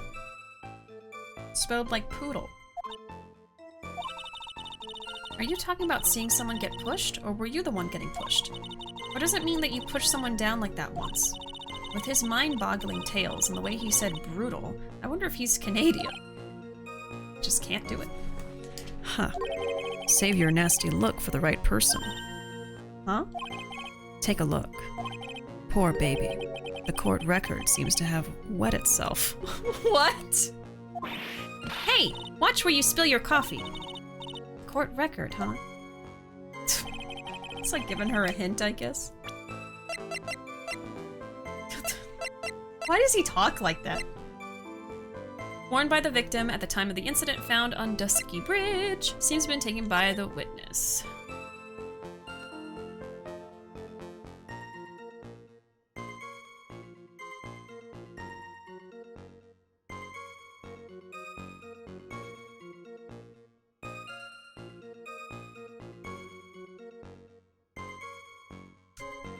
I don't see anything weird. I really don't. Not yet.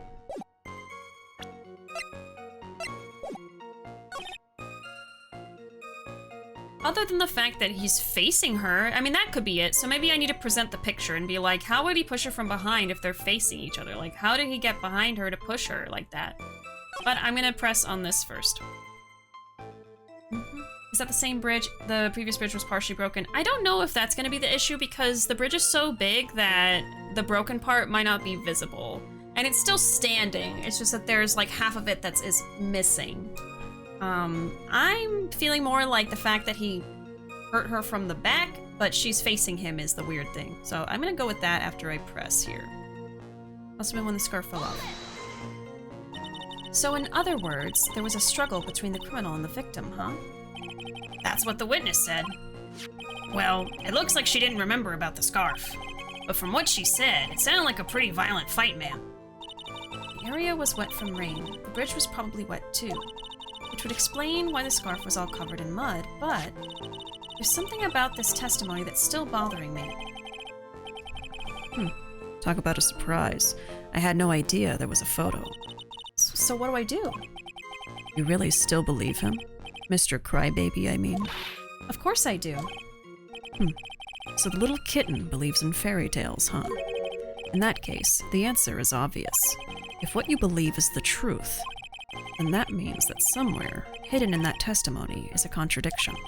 One huge contradiction waiting to be discovered. That's your chance. Thanks, Godot. Or Armando. To your point, why would she turn around to be pushed if she couldn't go anywhere? Yeah. I'm gonna present the picture and see if that gets us where we need to go, because I don't think presenting the map is gonna do it right now, but we shall see. Yeah, so I'm gonna present the photo to this moment, because it just doesn't add up. I'm gonna save first, though.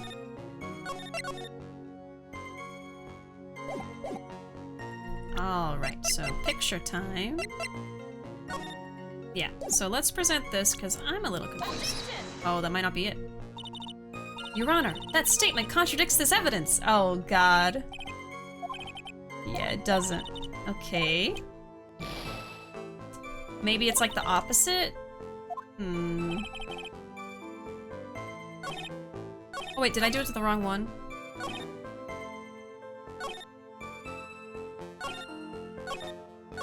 I did it to this one, right? Criminal shoved the victim down from behind and stabbed her in the back. Okay, hold on. I'm gonna present it real quick again, because I... Did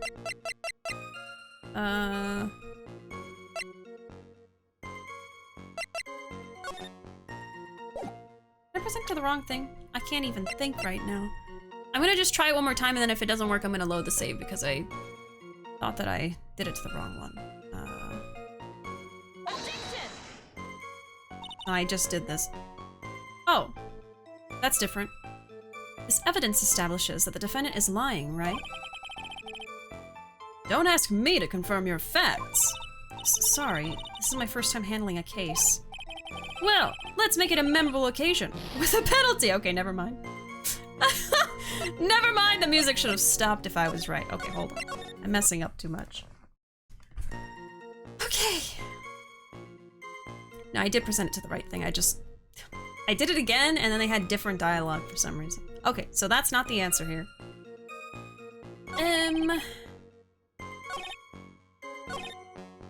Because this is what Godot reacted to. Like, look at the court record.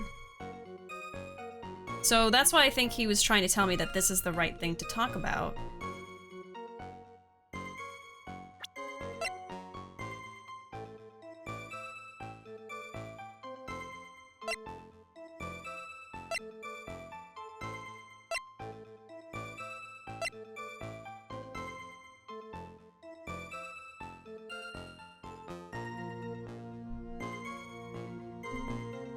This is a perfect setting for you, having been gone for several months from this.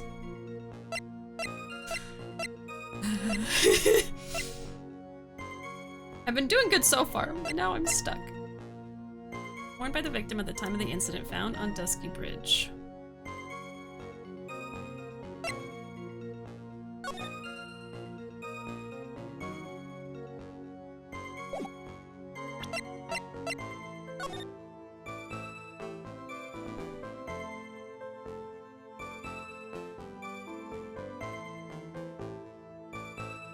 So they met on the bridge. She's wearing the scarf.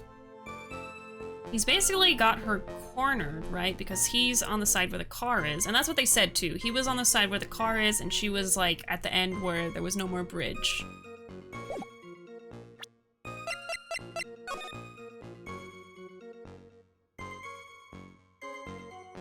Oh, it's not a tutorial case, but I think it's funny since it's Mia's first case. Yeah, it really feels like I'm starting fresh. You're not really, like, picking back up with, like, Phoenix or anything.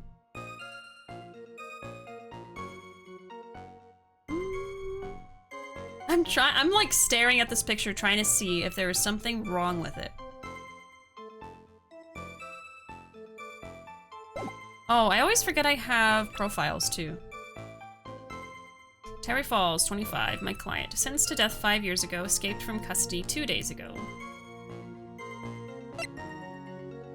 Valerie Hawthorne, age 23, police officer and the victim, the key witness in the case against Falls 5 years ago. So, 5 years ago, during the case he was 20. She was... Huh. She was 18. She was an 18-year-old detective? Huh. Okay, police officer and the victim, key witness in the case against Falls 5 years ago. A hotshot lawyer, my senior and rival at the office. A bit smug, age 27. Here's Edgeworth, age 20. Dubbed a genius as soon as he started as a prosecutor. Today is his court debut, so this is his first time in court. Now, I will say, from the previous story in the game, I don't think Edgeworth lost a case until Phoenix went up against him, so I feel like we're kind of doomed. Like, I think that we're not gonna win this case anyway, but I'm gonna fight and keep trying. Gumshoe is 26 here, homicide detective in charge of the initial investigation, still new to his position. Witness doesn't necessarily mean she was a cop then. No, she did arrest him, it did say that. She was a detective at the time, and she was actually the one who arrested Falls 5 years ago, and she also was a key witness in the case and got him the death sentence for that case. And now, 5 years later, 2 days ago, he escaped and then supposedly murdered her. Probably for revenge is what they're going with. So, let's just start from the beginning here. There's an eyewitness who was there when the incident took place. I don't have anything to contradict that. This photo was taken by the witness. It shows the victim wearing the scarf. So if I were to contradict this photo, I could say this one and say, hey, she was stabbed in the back. How did he get to her? So I'm just gonna do that real quick. If I don't get it right, this is a shot in the dark, so I'll probably just load the save. Because I'm just like kind of grasping at straws with this. Yeah, that's not it. So I'm gonna load again. Sorry. Okay, so that's my theory out the window that it's gonna be like the way they're facing. Let's see. Yeah, I do that when I play Ace Attorney, okay? Because otherwise, I'm gonna fail the game over and over, and I think that's not very entertaining. Confidential police materials written right. 4:30 at the bridge, wear a white scarf. Talk to Dahlia, tell her this time the whole truth must come out. So who's Dahlia? And then that's at 1:21 p.m. when he calls her. Don't know if that's significant. We have this photo of her. Is there a contradiction there? I mean, her hat is missing, but I don't know if that matters.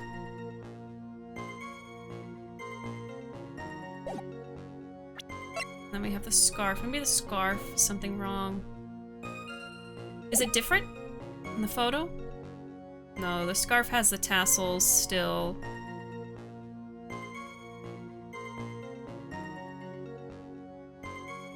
Shows the victim wearing the scarf. It's drizzling. It's a little hard to see what's going on. Criminal shoved the victim down from behind and stabbed her in the back. And that must have been when the scarf fell. I mean, shouldn't there be blood on the scarf, not just mud in that case? I don't know. I do too in some games. I mean, sometimes it has to be done, okay? Sometimes you gotta do it. They make it very easy in this game to load the save as well.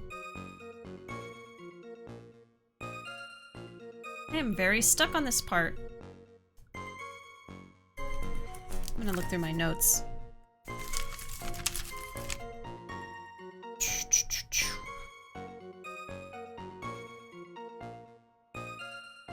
I'm just not seeing it. I'm not seeing the contradiction.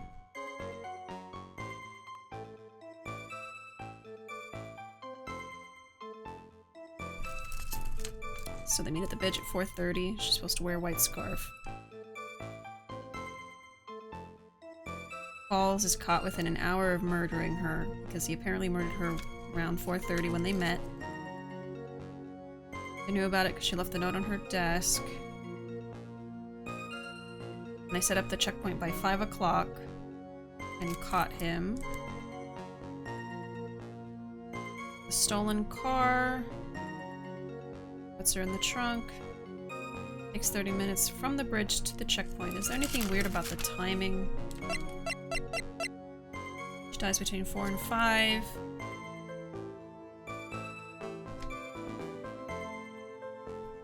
So she's already dead when she's put in the trunk, probably. Okay, so we have the white scarf. It's not missing.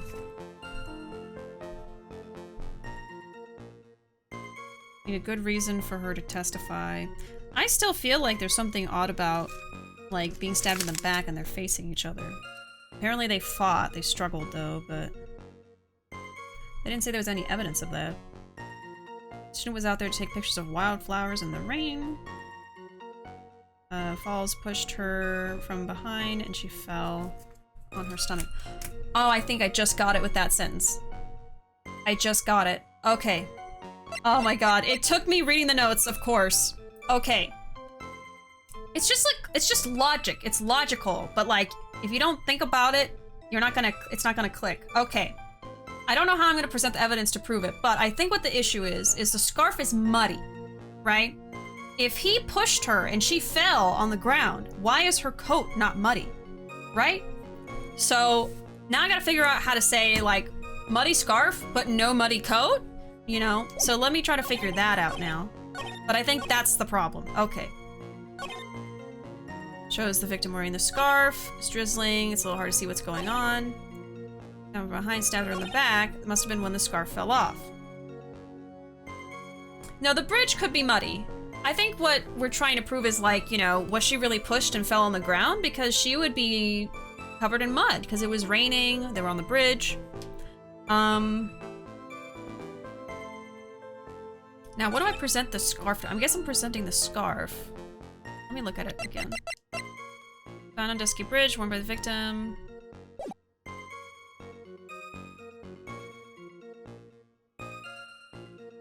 Do I present the scarf? Or do I present the photo of her? I guess I present the scarf. Let's try that to this one. No? Okay, that's not it. Sorry. I'm just gonna... Just trying to figure this out. I think I know the issue. I just have to figure out what to present it to. So, maybe I can present the photo of her because she's has no mud on her. That was it? Okay. See, I knew what it was, but I had to, like, figure out how to do it. Okay. So at the time of the crime, there was a light drizzle coming down, correct? Yeah, and fog, too. Just a generally soggy atmosphere. Well, I have evidence that doesn't go with the soggy atmosphere. But this is a photo of the victim's body that was found in the car trunk. Considering the conditions at the scene of the crime, something isn't right. Well, by all means, please enlighten us as to what isn't right. What is it about this photo of the trunk that doesn't fit with the conditions that day? Her coat. Naturally, the answer is right here. The victim's coat? As far as I can see, there is nothing strange about it. That's exactly what's strange. Recall the testimony. What were the conditions on the bridge that day? It was drizzling and foggy. Dusky bridge was all wet. If the victim really had fallen down on her stomach on top of the bridge, then the front of her coat should have been covered in mud. That's exactly right! The other day, I fell on a muddy street and my gorgeous playoff beard was befouled. I do admit the crime scene was quite wet that day. However, that doesn't mean that the top of the bridge itself was muddy. But the scarf! The scarf! If your honor had fallen in the shower instead of on a muddy street, your glorious hockey beard, pride of the legal league, would be wet, but not muddy. Fortunately, I have yet to test that. Still, your point is well taken. He just never washes his beard. Can you prove that the surface of the bridge was muddy that day? The surface of the bridge, huh? Huh. A real man wouldn't stand for a taunt like this. Neither would a real woman. Of course I can. Here is the evidence that proves the surface of the bridge was muddy. Yeah, the scarf! Who is this judge? This is not my judgy. Yeah, this is some other judge who's Canadian, apparently. And he's the judge that Mia has to deal with all the time, I guess. We saw him in the tutorial case of this game when we were playing as Mia before, too. Scarf. Yeah, we're playing as Mia at the moment. Miss Mia, Miss Ma'ams. The evidence is the scarf. Ah! It should be obvious. If the scarf fell onto the bridge and got this muddy, it means that the bridge was obviously covered in mud. No, I can't be outwitted by this novice bimbo!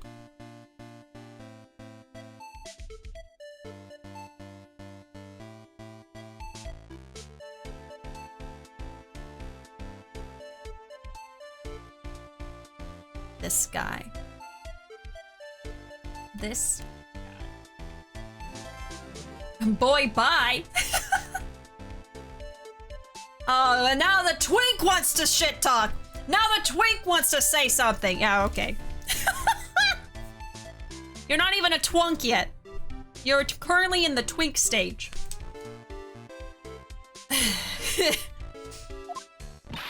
Hey, same to you, buddy. Yeah, fellow bimbo. He's a boy bimbo. You're no boy wonder. You're a boy bimbo. He's a himbo. Himbo bimbo. Miss Faye's assertion makes perfect sense to me. I do admit that there appears to be a contradiction between the condition of the victim's coat and her scarf. However, the real question is, why is there a contradiction? Huh? For every contradiction, there exists an explanation. Let's look at what the explanation in this case may be, shall we? All right. It's not like he's really giving me a choice here. Huh. You're doing pretty well for a little kitten. Mr. Armando! No matter what he says, a contradiction always comes down to a lie. It's either the victim discovered in the trunk, the witness's photo showing the defendant and the victim. Hold on, I'm writing this down. So one of these will be a lie. 2 truths and a lie. Witness photo.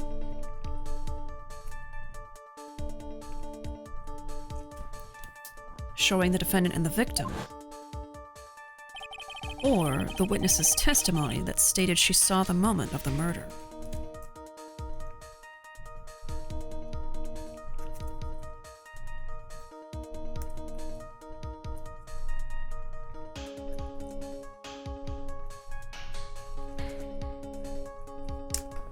Alright. Just relax and think it over. It's pretty simple, isn't it? The false evidence. It's one of those 3. Alright. So one of these is a false evidence. I'm gonna say it's probably the testimony that she saw the moment of the murder. Because obviously, the victim is dead. She was killed somehow.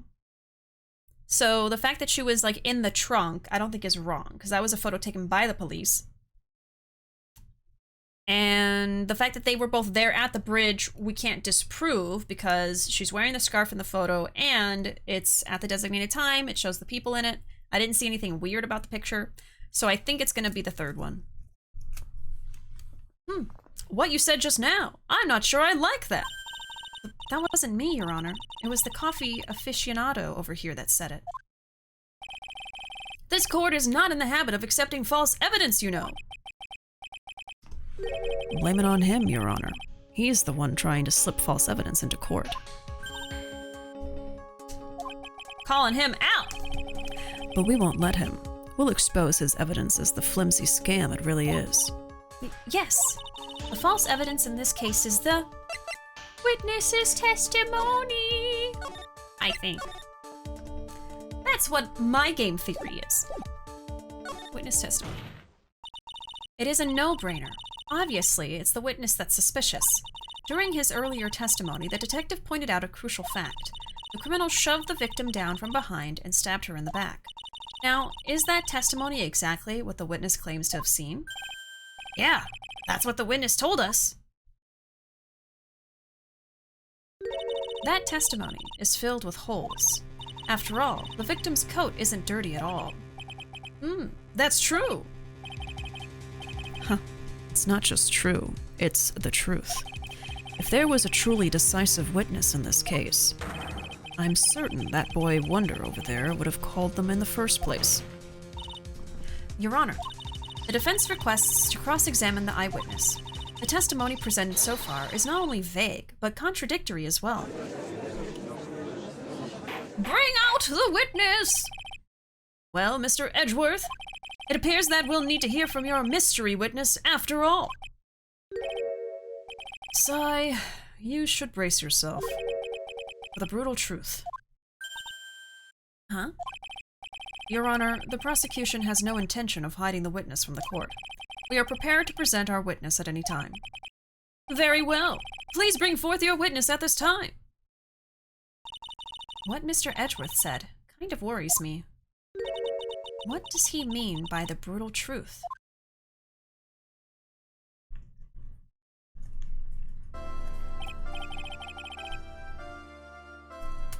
Now, let's proceed with the testimony.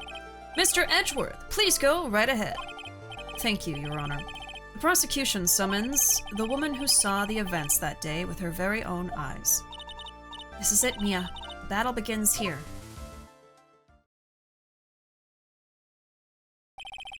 Witness, what is your name and occupation?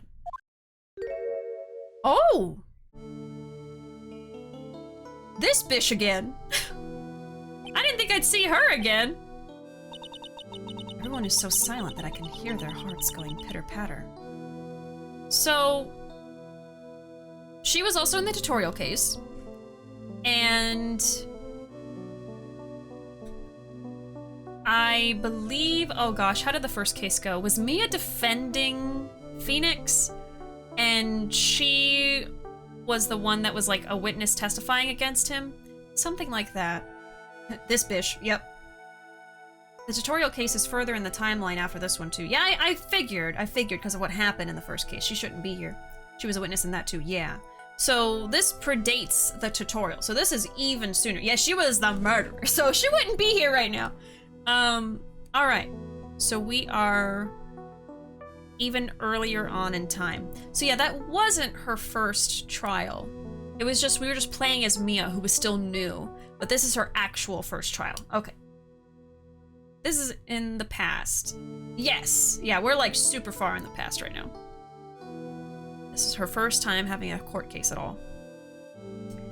Everyone's so silent I can hear their hearts. Oh! When I look at you, how can I put it, Ethan? You look as scrumptious as a double-double in a dozen donut holes. I feel like I want to hurry up and hand down a verdict just to have a bite. Hey, not so fast! Disgusting. Sigh, as I said before, he does not care. Judge, go to jail. This witness is very sensitive and delicate. So I made her sound like a Southern belle. I remember that. I'll try my best. I would ask the court to please exercise care when addressing her. 'Cause she's sensitive, Aubrey. Yes, indeed. Thank you, Mr. Edgeworth. You are a true gentleman. Miss Faye, you could learn a lot from this man. If he's such a gentleman, he sure doesn't act like one to me. Sir? Yes, my dear? This is my first time, so I'm sure I'll make a lot of mistakes. Anyway, I just wanted to say I'm sorry for all the trouble I might cause. Not at all. It's no trouble at all. Now then, may we please have your name and occupation? My name is, Melissa Foster. I'm a college student, a freshman in the literature department. You were on the scene when the unfortunate event occurred, correct? And you were the one who took this photo? Is that accurate? How can you be so mean? The tears, the crocodile tears. Now see here, what are you doing shoving that in her face like that? Huh? But it's just a photograph. It's not like it's something dangerous. Next time I'll be forced to penalize you. Uh-oh. I don't like the turn this has taken. Okay, so... Can't show... Witness... Photo. So, since she is a snake, and a murderer to boot, in the future, I wonder why she's involved in this case. Like, does she have an ulterior motive? Did she do something bad, you know? Obviously, she's not going to be found guilty for anything because she is in the tutorial case later on in the timeline, but interesting that she's here. Her little smile. Is she staring at me? And you would be? Huh? I'm the defense attorney. My name is Mia Faye. I see. So you are... Now then, young lady, could you please give us your testimony? Yes, Your Honor. I'll do my best, but all these butterflies keep tickling my face and make me giggle. I can't concentrate. They're just so gentle. The witness's photograph. I was using my camera to take some pictures of wildflowers. In the rain? She does have a parasol. She does have an umbrella. Okay. Then, I noticed there were two people standing up on the suspension bridge. Suddenly, they just started fighting. That's when I hurried and took the photo that shows the crucial moment. So that was after they started fighting? but they look fine. Like, they're not, like, tussled up or anything. Okay, so Melissa says fighting started, then she took photo. Got it. Parasols are for sun, not rain! Yeah, it looks a little too fragile for raindrops. And right after that, I called the police. They never mentioned she called the police. By the way, where were you standing when the incident occurred? Okay, so she took the photo and then called police. I'm gonna write that down. That's the order. I believe the map would be of help here. I was standing right over here. Okay, I'm actually gonna sketch that real quick. So we got the bridge. We've got this little like peninsula looking like mountain thing. And she was like right here.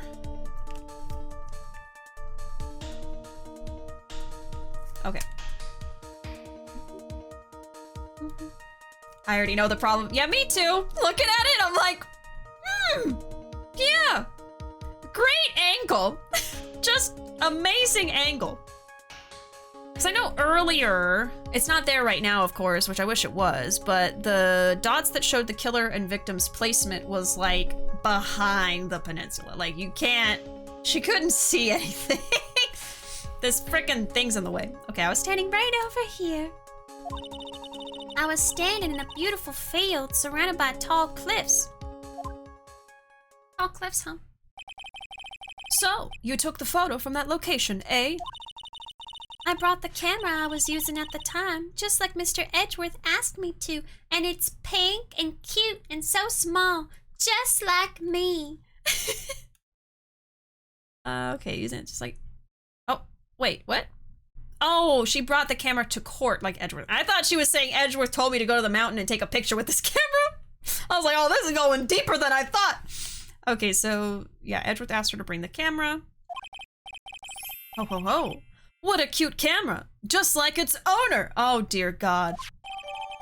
Camera added to the court record. Melissa Foster took the witness's photo with this, a small but powerful model. All right then, Miss Faye. Time for your cross-examination. But I warn you, make the witness cry again and you'll feel the wrath of my gavel. The witness's photograph. And you could grip it in your big hands, just like me.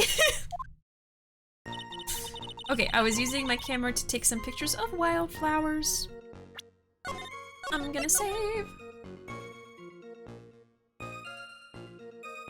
Just watched Kiki's Delivery Service, and it was so charming. Not my favorite Ghibli film, but it's up there. Oh, you just watched Kiki for the first time? It's such a cute movie. I think that either that one or Totoro was my first Ghibli movie that I watched when I was like a little kid. And I love them both so much. Kiki is very whimsical and endearing. I guess any Ghibli movie is, but especially Kiki. I actually haven't watched it in quite a few years. I think I watched it as a kid, and I probably watched it as like a teenager or preteen. I don't remember. I haven't watched it since then. Oh, Mononoke was your first one. Ooh. I remember when I was younger, the ones that I really watched were Totoro and Kiki, and then when I got a little bit older, but still like elementary age, I think, I watched Mononoke. And then sometime after that, I watched Howl. I watched Ponyo when it first came out, but that was more recent. I'm struggling to remember any other Ghibli movies, but yeah. And I remember Mononoke was my favorite when I watched it, so after I was a little bit older, that one was my favorite. Oh, Ponyo was your first one. Ponyo was really cute.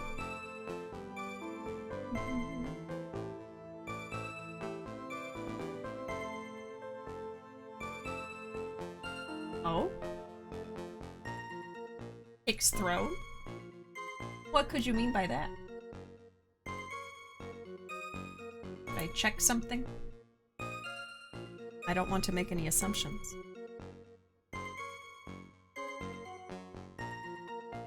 Go take a look. Or is something not working for you? Just let me know. A reasonable assumption. I try to make reasonable assumptions. Let me go check.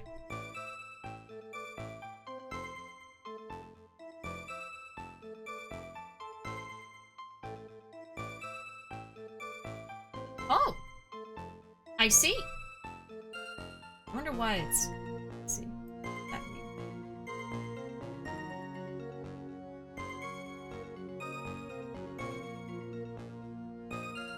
Okay, so I think I know the reason why it didn't make a little alert go off.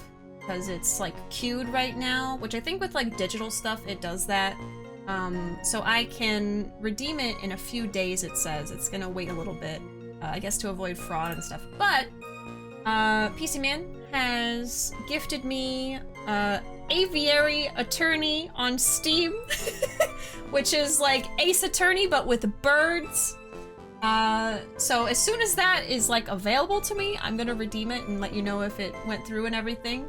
I'll let you know. Thank you very much, PC Man. Sorry the alert didn't go off, but I appreciate it. And looks like that's something I can play when we're done with Great Ace Attorney Chronicles. I can still play more Ace Attorney, but bird themed, so thank you. Yeah, I had that on my throne wish list, just because I thought maybe that'd be fun to play at some point. So thank you.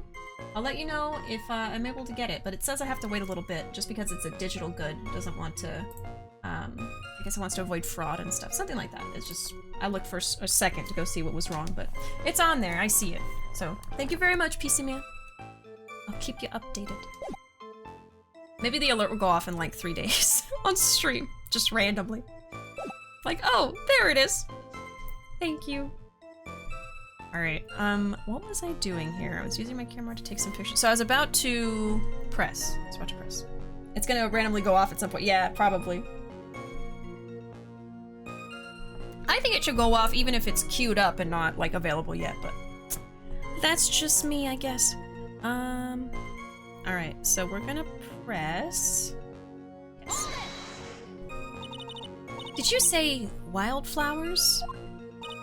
Yes, the mountain is famous for its beautiful spring wildflowers. But it's only February.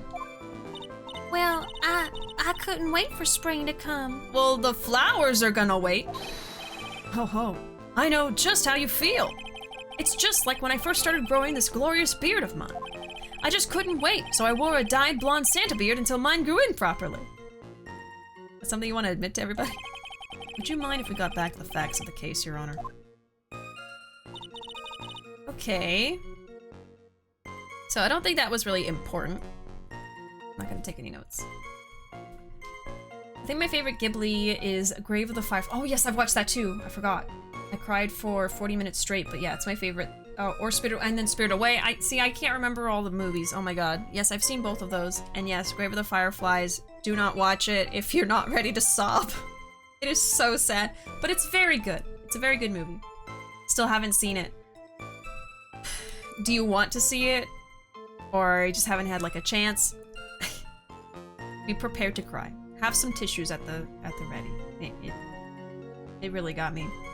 And then Spirited Away is really, really good. I don't remember when I first watched Spirited Away, but it's definitely up there. I can't really say which one is my favorite, because I like all of them. I feel like, oh god, I don't know. I guess I would say Totoro just for nostalgia's sake, because that was something that I loved so much growing up, and it's still very cute.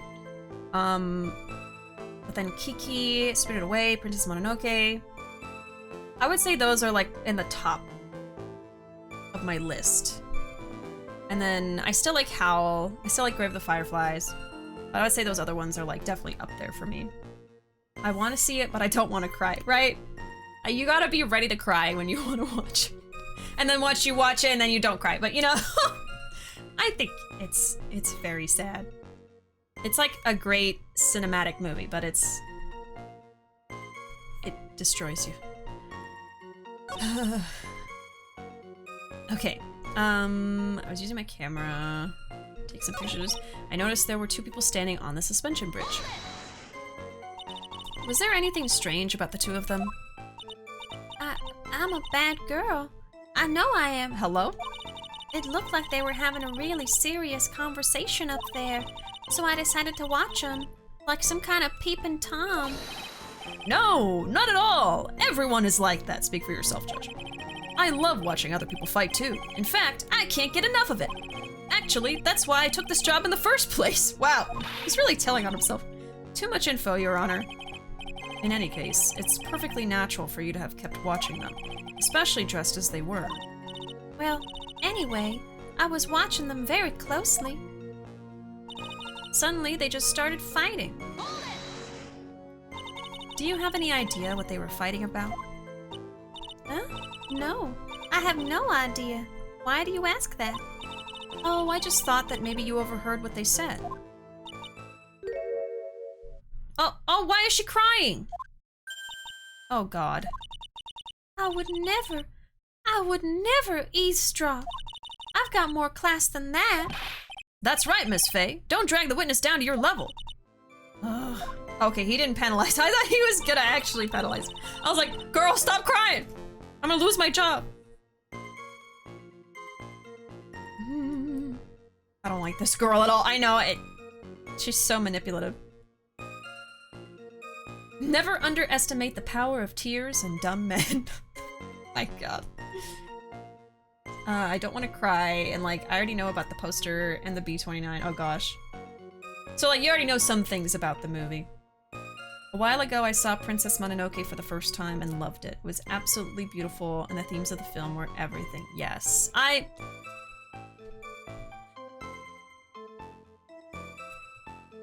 maybe Mononoke would be my favorite instead of Totoro, because the Totoro is just a nostalgia pick for me. But when I rewatch it as an adult, like, it's still cute and I like it, but I feel like some of the other movies are stronger in theme, like Princess Mononoke, like Spirited Away, like even Howl's Moving Castle. But I always remember loving Princess Mononoke, like the visuals, the big wolves, the storyline, the overarching themes. Yeah, I think Mononoke themes are definitely still relevant today, for sure. Yeah, maybe Mononoke would be my favorite. And then Spirited Away and Kiki and Totoro would all be up there too, but it's hard to pick. I just love the Nature Guardian. Yes, yes. I only know it's about war. Oh, Grave of the Fireflies? Yes, definitely. Princess Mononoke, Spirited Away, and Howl's Moving Castle. I loved Kiki, but also not too much happens in that movie. It's a very, like, calm movie to me. It's very, like, slice of life, I guess, if you had to, like, say it like that. Whereas, I don't know. It's... I'm not good at talking about this kind of thing, but anyway, I get what you're saying. I would say that Totoro kind of is in that same vein too then. Like, not a lot happens, but the visuals capture you, you know. I always think about Gigi from Kiki's Delivery Service, cute little cat. Oh, also haven't seen Kiki or Ponyo. I would definitely recommend them. I mean, I still myself have not watched all the Ghibli movies. I want to watch everything. I have to find them and then watch them, and I'm so bad at that, but I would definitely recommend those. I've also seen Nausicaa. That one's also really good, and that one's more serious. I feel like that one is pretty serious compared to the other movies, but it's good. I like the big, that like look like bug creatures. I like them in that movie. Definitely need to rewatch Mononoke. It's been years. Yeah. I want to watch Howl's Moving Castle again. I think I only watched it one time.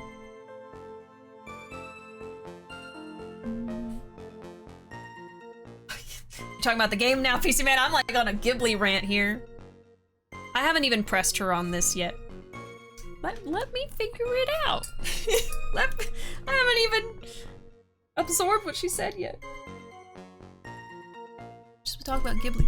Speaking of Ghibli, I actually have like a little coaster of Totoro right here. It says My Neighbor Totoro and it has the little soot sprites. I will say my favorite freaking thing from Ghibli movies is the little soot sprites. They're so cute, and they're in Spirited Away and Totoro. I don't know if they're in any other movies. I know that they're doing like the Star Wars crossover with the Soot Sprites and Baby Yoda. I haven't even watched The Mandalorian where like the Baby Yoda's from. So I mean, I'm excited for people who like Star Wars and Ghibli to see it, but I don't know if I'm gonna watch it just because I don't know Baby Yoda that much. But I love the Soot Sprites, so I don't know, maybe I'll check it out just for that. But yeah, I actually have a plushie of a Soot Sprite somewhere. I don't know where it is. Like, it's literally just like a little, like, black orb and it has little eyes, but it's supposed to be a Soot Sprite. And it's funny because I remember I was in college and I went to my class, and at the front of the class on like the whiteboard overhang thing, there was that little plushie there. And it was just sitting there, but it wasn't the professor's. Like, I think it said like lost, and there was an arrow pointing to it, like someone had lost it. And I waited like a week for someone to claim him, and no one did. So I took it home. So, if you lost your Soot Sprite plushie on a college campus years ago and never found it, I might have it, and I'm sorry. But no one took him home, and he was sad and scared and alone in a dark classroom all by himself for a week. So I took him home, okay? He's in a good home. I don't know where he is, but he's somewhere behind me. I should find him. I should find him. Oh, he's right there. I see him. No! Don't do anything. I gave him a home. Gosh dang it. I gave him a home. Let me see if I can back up.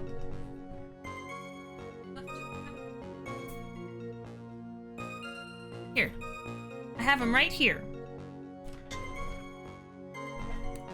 No, I got him. I saw him immediately. Look at him!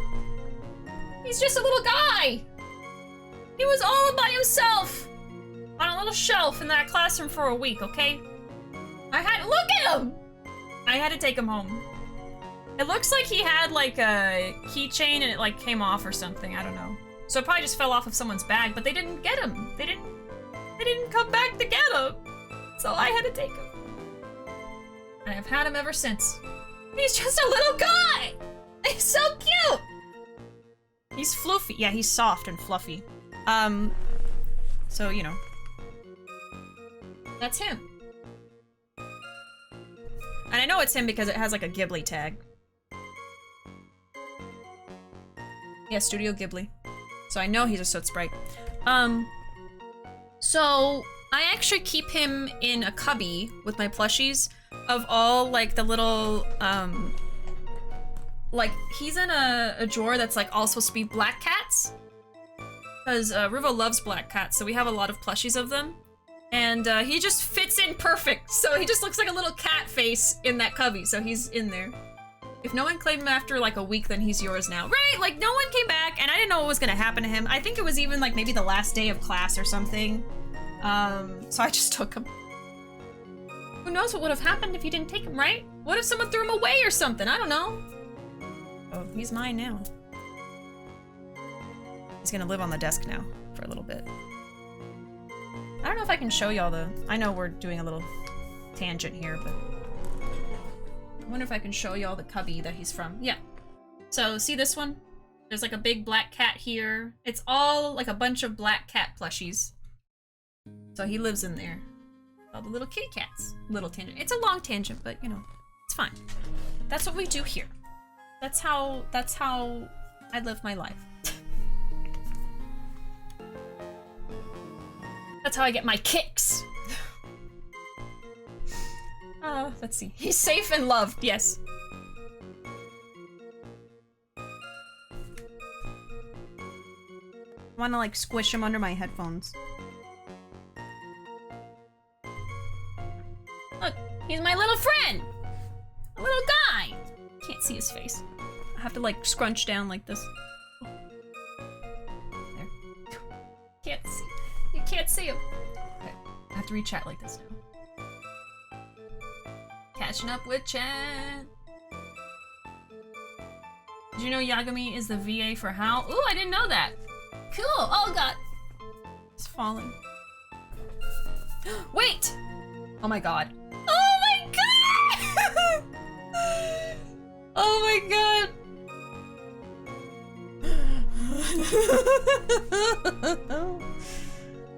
Oh, why didn't I think of that sooner? Lupin the Third, Castle of Cagliostro was super fun. Surprised me when I looked up and it was made by— oh, made by Ghibli. I didn't know that either. Lupin the Third's from Ghibli. Just that movie. Yeah, I haven't seen anything from Lupin, but I've heard of it. I've seen stuff from it. But haven't watched it. She's gonna be gone for 30 minutes looking for the set sprite. It didn't take me too long. Just a precious little guy. He's got a little cowlick. Yeah, it's like a little keychain holder. He looks like the Puffle from Club Penguin. Oh my goodness. I also really loved Puffles when I played that game. Posture check. Okay, fine. Fine! Someone's gonna join chat tomorrow with all the credentials to prove it was theirs. Oh my god.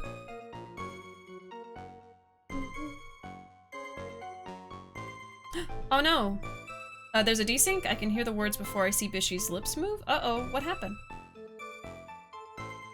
I didn't mess with this. This should be fine. Is it still happening? Or do you need to refresh? Is he filled with beans? Yes. He's filled with beans. He's got a bean butt.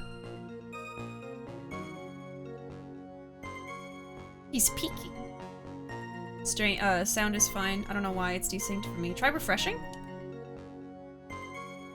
I get Twitch doing that periodically. Have to reset stream. Usually toggle low latency mode on off and it fixes it. Or refreshing.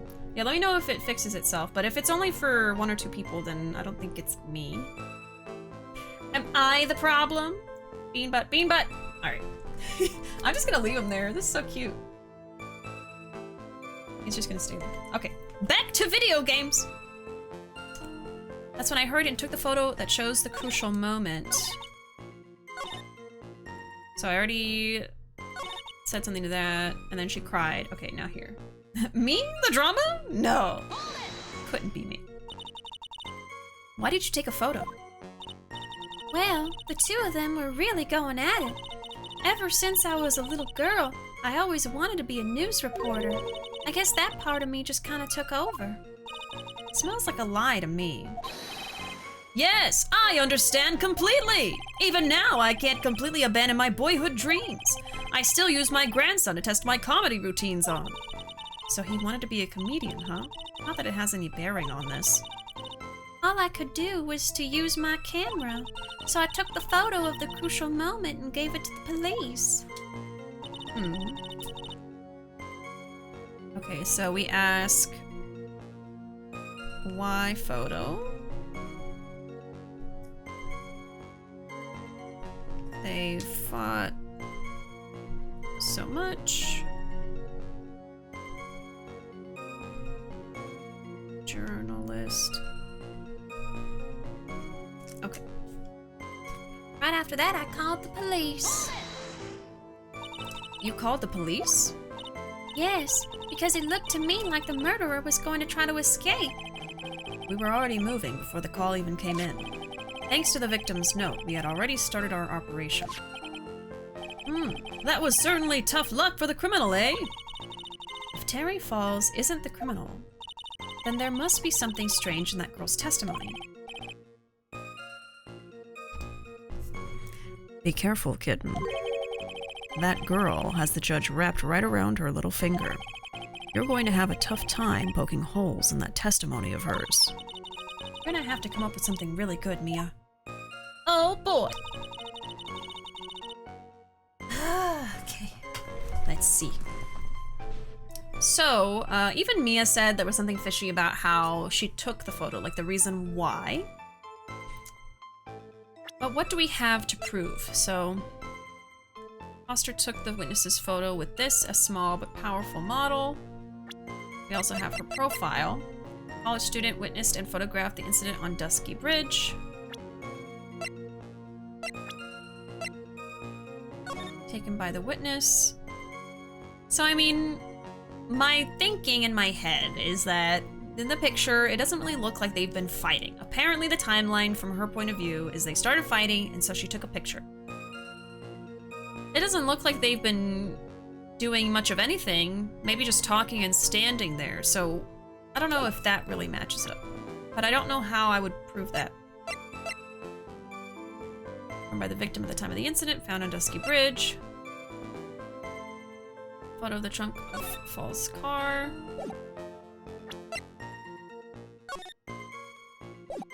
And I keep looking at what she said. And then it says, talk to Dahlia, tell her this time the whole truth must come out. So we still don't know who Dahlia is. Using my camera to take some pictures of wildflowers. I noticed there were 2 people standing up on the suspension bridge. Suddenly they just started fighting. Oh, well, the contradiction we have is that she shouldn't have been able to even see them because of the frickin' outcropping of the cliff. But I don't know what to say, like, where to say that exactly and how to prove it.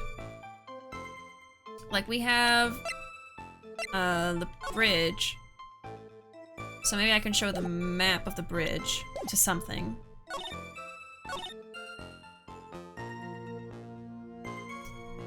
Pictures of wildflowers. I noticed there were 2 people standing up on the suspension bridge.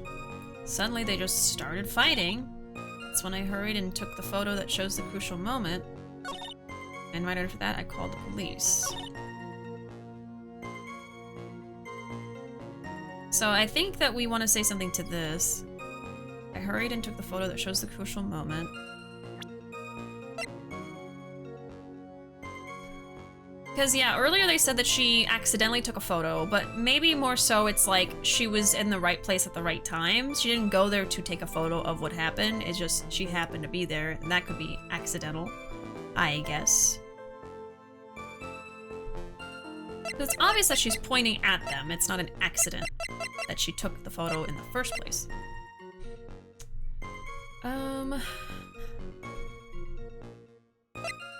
There's not really anything she says that I can say, oh, you couldn't have seen them. You were standing in a weird place. Like, she doesn't say, I happened to be standing in the perfect place at the right moment, you know?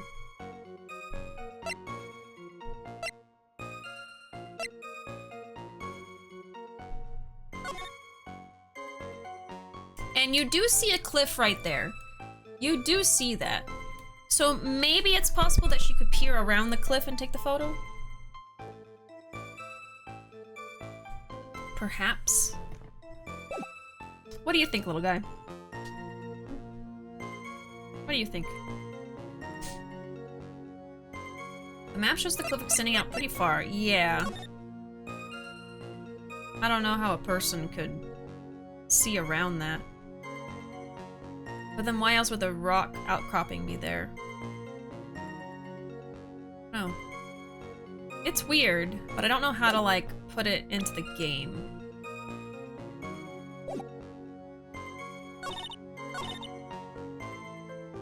Little guy's just sitting there like, What's a murder? Is that a group of crows? yes, but not quite what we're talking about. I was using my camera to take pictures of wildflowers in February. I noticed there were 2 people up on the bridge. Suddenly started fighting. That's when I hurried and took the photo that shows the crucial moment. Is it a crucial moment? I mean, they're just standing there.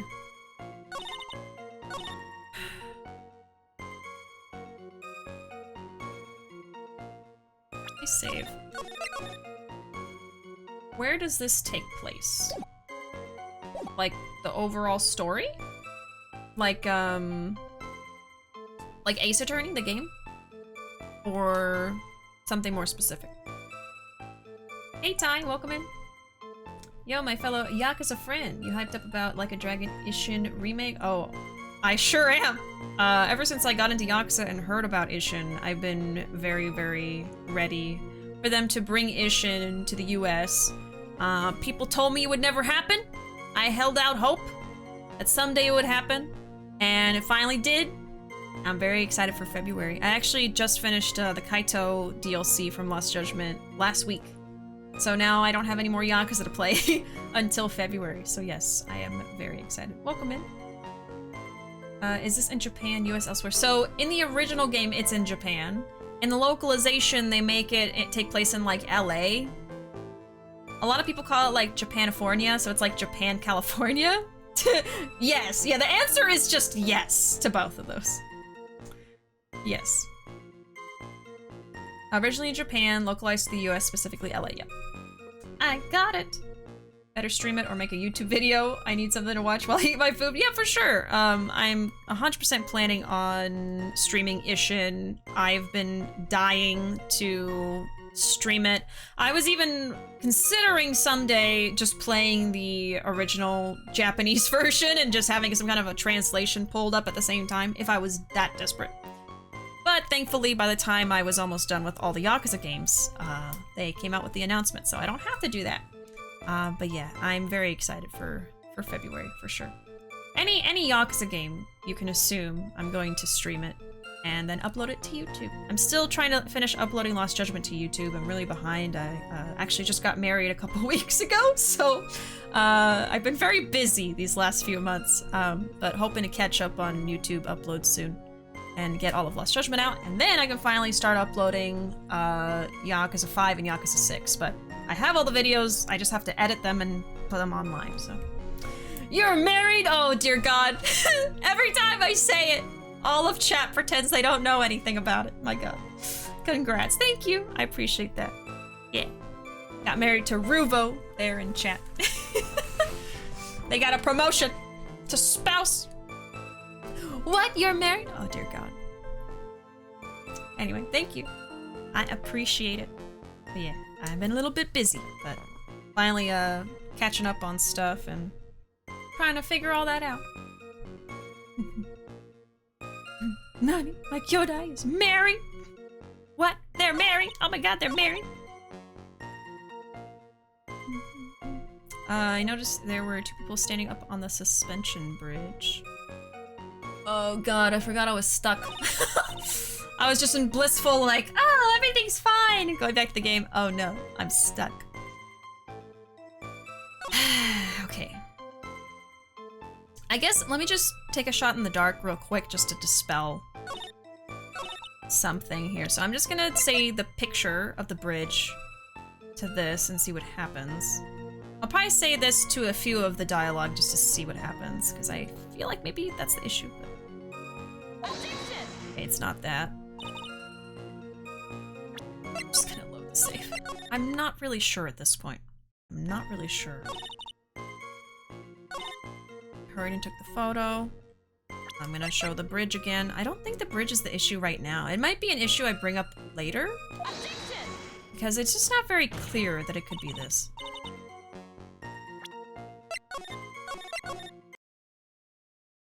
I think so.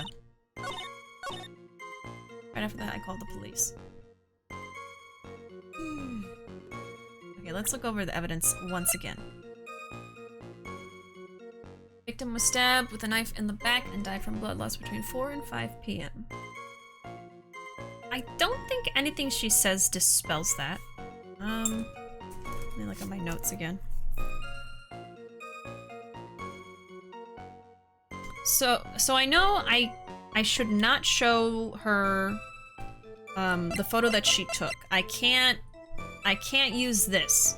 So that kind of crosses it off my list of what, you know, evidence can I use right now. I can't show her that picture. They said that they'll take off points, so... I guess what we're trying to prove right now is that she did not witness the actual murder. So we need to prove that she did not actually see it. So... that's the false evidence, that she saw the murder. Now, she has a picture, but that's not the moment of the murder. So it all needs to come back to that.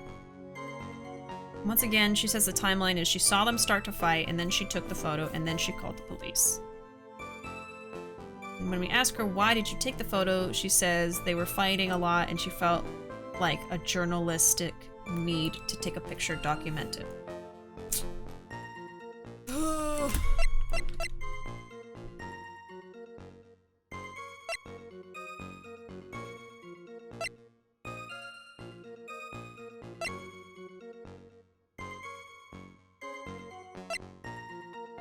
I mean, I guess I could say the picture was taken before anything really happened.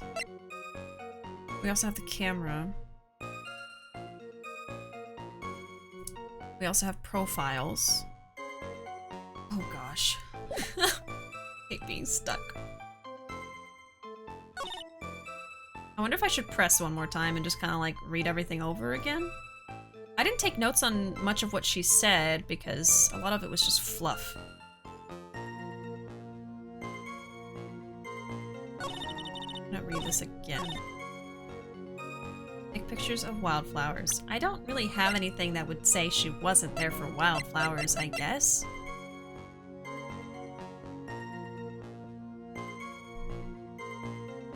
I don't think so. I don't think it's gonna be this one.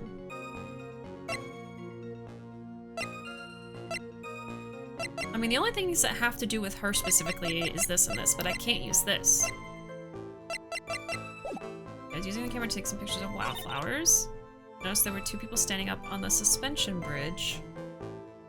I'm like, how'd you even see them? But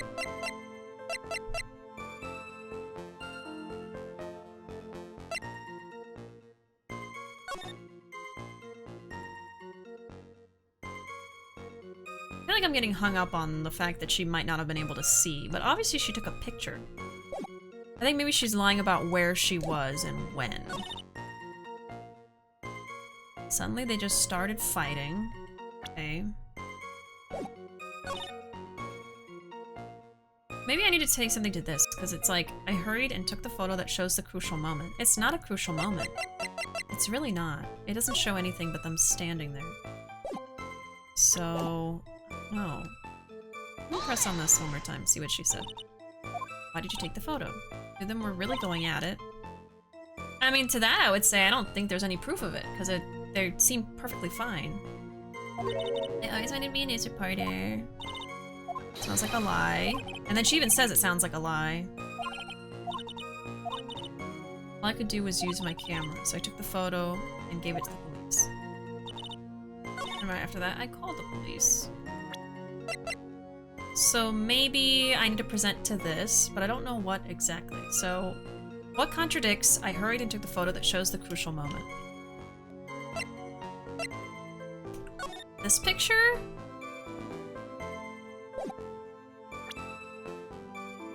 I'm so stuck right now. Oh god. I can't really show this. Right? I could try and see what happens, but I think that he's gonna take off stuff from my life. There's the dog. I want to see the dog. She is. There's Poppy. She's really burrowing in there. Oh. She might throw the blanket off the chair. Just her little tail poking out.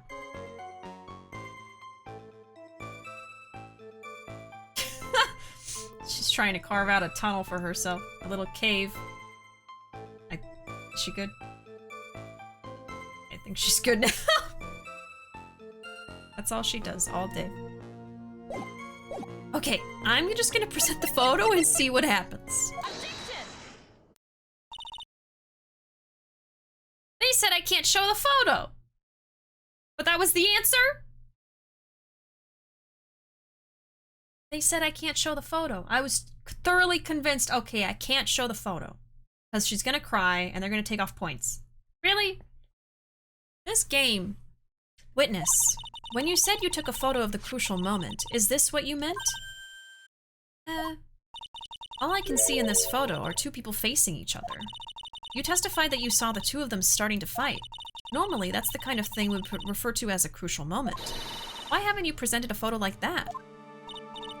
Well, you see... The photo we presented was the only one there was. But if you really wanted to capture the crucial moment, then what happened next? You must have taken a photo of it. Dope. Okay. I even wrote down, can't show witness photo. Because he said, this game lied to me. My apologies, young lady. But Miss Faye's assertion is not without a certain amount of merit. He can certainly downplay a situation, can't he? I'm sorry. I'm a very bad girl. Stop saying that. I used it all up. The film, I mean.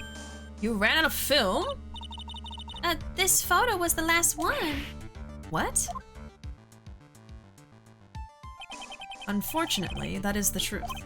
I personally examined all of the photographs she took that day. All the other photos are of the witness herself, playing among the wildflowers. The witness herself? Then who took the photos? Well, you see, my camera has a timer feature built into it. So, you took the photos of yourself? I remember taking some photos of myself once too! Yeah, okay. Okay, so... Mel took photos of herself with timer. TMI, Judge. TMI. Film. When was this game? Oh, this game came out like early 2000s. But they say film. To me, it looked like a digital camera. It could even be she ran out of space. I don't know. I'm not sure. Please, no details. Yeah, please, don't tell us anymore.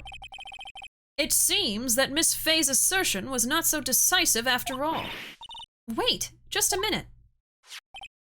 Well, if she had no film left, she couldn't very well take more pictures, eh? Miss Foster, perhaps then you could tell us about a different sort of photo.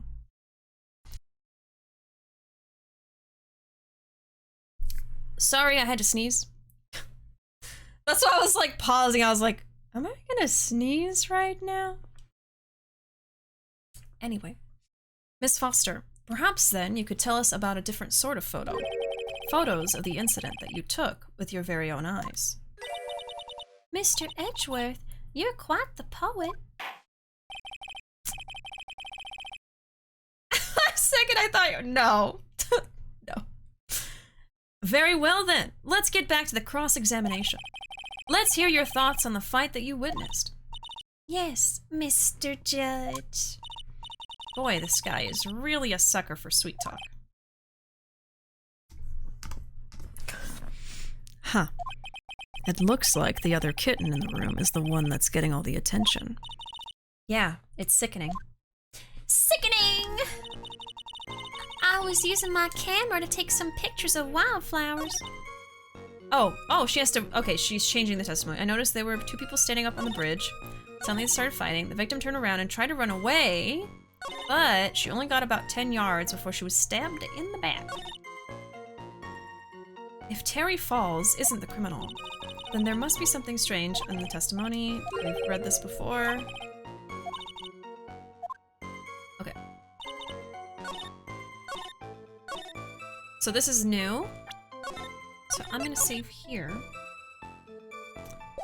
And I actually need to take a quick break, completely unrelated to, you know, other conversation we were having or anything. Gotta take a quick break, and I'll be back in about less than 5 minutes. I'm gonna go get some more water, use the restroom, and when we get back, we have about an hour still left of Ace Attorney, and we'll see how far we can get in this case and how many more times I'll get stuck.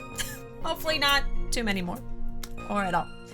But anyway, I'll be back in less than 5 minutes. Yeah, petting it like a Bond villain, of course. If I turned around and I was the main villain, this is what I would be petting, probably. This, Poppy, or a bird. Maybe a chicken. I think a chicken would be good, actually. And it's like an attack chicken. It's got like metal claws on its feet. Anyway, I'll be back. See you soon! Alright, I have returned. It is time for more Ace Attorney, and also, I almost forgot. Little guy is living there. From now on, anytime I wear this sweater, I have to put a plushie in the neck part here. The turtleneck. Okay, So we're gonna press on victim turned around and tried to run away, but the victim, why do you think she tried to run away? With her police training, she certainly knew better than to turn her back on a criminal. This was a large, powerful man with a knife. If it had been a quaggy, I've never heard that, quaggy woman like you, I'm sure she would have acted differently. Quaggy? Why I don't even know what that means. If someone insulted me calling me quaggy, I'd be like, huh? Did you say Shaggy? Like from Scooby-Doo? What? I'm looking it up right now. Resembling a quagmire. Marshy mire. What? Soft? Oh, okay. Soft or flabby? So, like, not athletic, basically. I guess. Quaggy is related to quagmire, a word for a patch of wet land that feels soft underfoot. Okay. Alright. Okay, interesting. Quaggy, why you? If it had been me, I probably would have jumped into the river. There's still something wrong with this testimony. She only got about 10 yards before she was stabbed in the back. 10 yards, huh?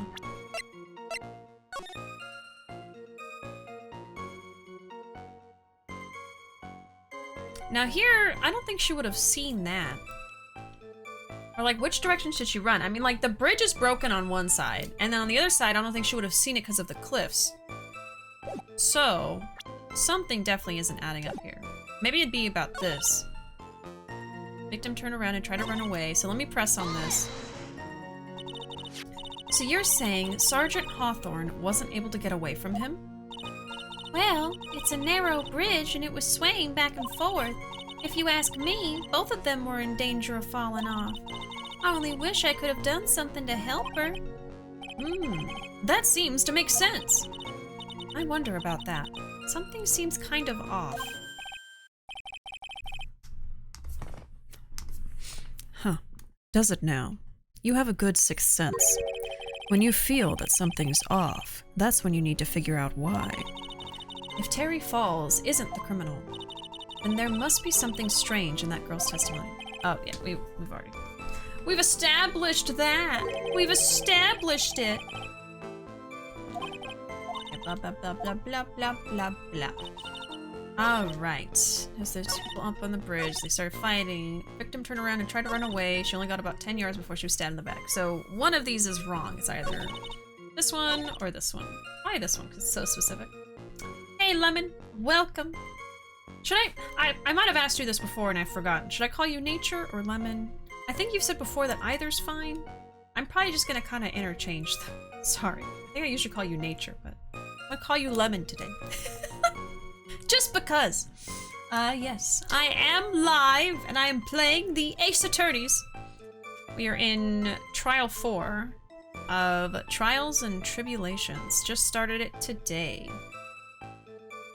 Let's see. Only got about 10 yards before she was stabbed in the back. We are trying to solve a murder. Okay, she stabbed with a knife in the back, died from blood loss between 4 and 5. She only got about 10 yards before she was stabbed in the back.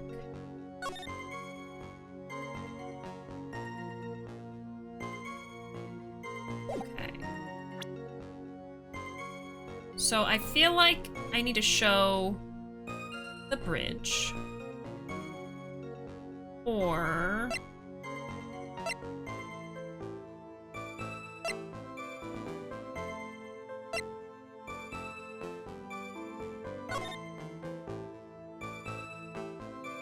I mean, if she's running away from him, she's running to where the bridge is broken. So it doesn't make sense. I would probably show the map. To show, like, hey, it was broken, why would she run that way? To, like, turn around.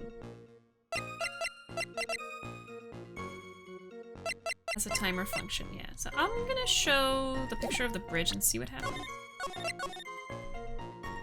Oh, right, Lemon is your IRL name. Ah, okay. I guess I'll call you Lemon.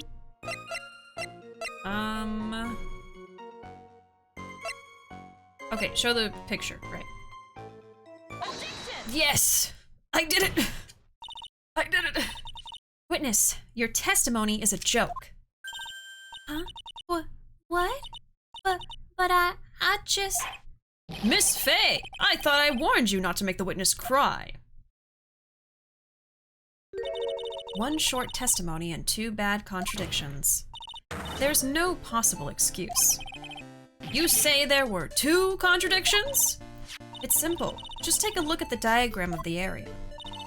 According to her testimony, the 2 of them were in the middle of the bridge, right?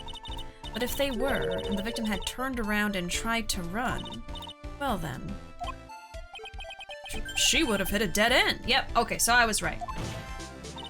You said 10 yards, but she couldn't have ran even 5, because Dusky Bridge is collapsed on that side. Wow! Get her ass, Mia! Get her! What does all this mean? It's very simple, Your Honor. This charming little witness told a charming little lie. That's all there is to it. This beautiful young lady has been lying to the court? Just a moment, Your Honor. Mr. Edgeworth. Your Honor, allow me to personally apologize for the confusion. What do you mean? There's one major mistake in this diagram. What did you say? What are you referring to? It's all because this diagram was made after the incident occurred. I'm gonna write this down. Oh, there's a train blaring outside. Wow. Let's see. Okay, so on the map of the bridge, made after incident. I mean, it couldn't have been made before, right? It's a very old bridge. We couldn't find any official blueprints of it. So you're saying? I'm saying that even though this bridge is currently in disrepair, there's no evidence that can prove the bridge was broken during the incident. What? No evidence it was broken 2 days ago. Hello? That's what he's going with right now? Really? Okay. Anna, hello. Welcome in. Glad to see you. How you doing today on this fine Turnabout Tuesday? I'm finally playing Ace Attorney again. I haven't played it for 3 months because I was trying to finish Lost Judgment and some other games and stuff. I'm finally back. I have just started Case 4 in Trials and Tribulations. I've just started today. Also, I made a star for you. I know I didn't have sub-stars last time you subscribed. You are in the jar right now. I added your star to the jar earlier today. I am tired but happy to be here. Well, I'm happy you're here, Anna. I know you're a fan of the Ace Attorneys. Hell yes, put me in the jar! Oh, you're in there all right.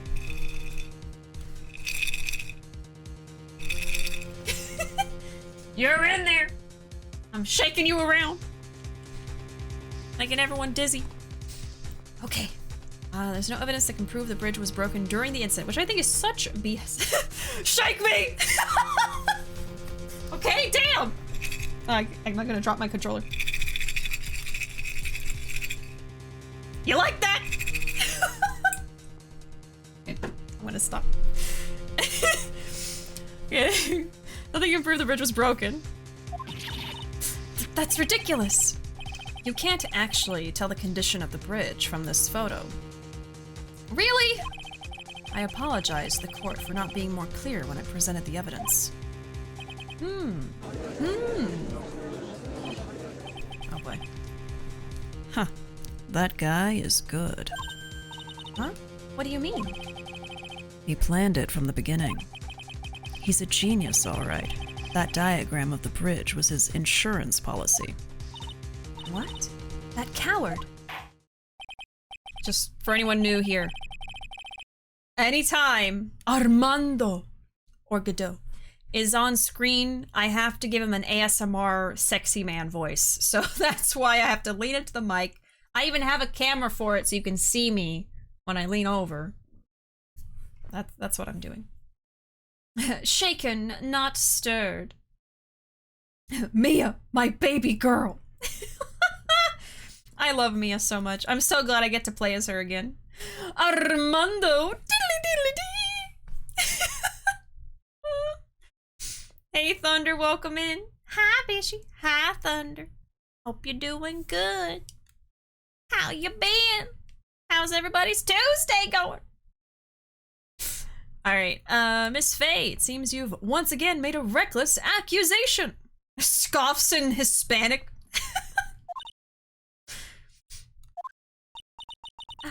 I'm so sorry. I should have been more careful myself. No, no, no, no, no. It wasn't your fault at all. Now then, shall we go on with the trial? I'd like to establish once and for all what it was that the witness actually saw. Indeed. All right, young lady. May I ask you to please proceed with your testimony? But it's so hard to go on. We're all on your side, Miss Foster. There's no need to worry. Just tell us what you saw. Yes, sir. Tired and should be sleeping. Well, you're among similar folk. I myself am always tired and should be sleeping, but I don't. I'm basically nocturnal at this point, honestly. I think a lot of us here are. This emote is perfect for this day. Why did it take me this long to realize? Oh, yes! Because frickin' Armando looks like Kiryu to me, at least from the side. And he sips coffee. There you go. We might as well make that Armando. Furiously sips cup of coffee in Hispanic. You're among, don't you say it! Don't you do it! Speaking of Among Us though, have y'all seen Among Us VR videos? It just came out. I was watching Germa play Among Us VR and it was so funny. Because he's never even played Among Us before, so he just jumped right into the VR version and he kept getting killed and didn't know how to play the game. It's great. It's great. I was waiting for someone that I know of to play Among Us VR because I wanted to watch someone play it, but I wanted to be someone I knew of. And I saw Germa played it. I was like, perfect. Yes. Yes, the Germa clips. Oh my god. I've been watching a lot of Germa lately. I go through different like phases of like watching a ton of clips of Germa and then like not doing that. Coming back. Yeah. Honestly, me when I first played Among Us. Yeah, just like, what is happening? What am I doing? How do you do anything? The one where you fiercely try to kill someone, they were like so genuinely scared. The not knowing about the murder cooldown. Yeah, there was one part where he was chasing Vine Sauce and he was like, how do you do it? How do you kill? How do you murder? Out loud. And he heard it and was running away. It's funny. Yeah, anyway. I haven't watched like normal Among Us in forever, but the VR one seems pretty fun. If I had VR equipment, I would probably want to play it with some friends, but alas, I do not own that.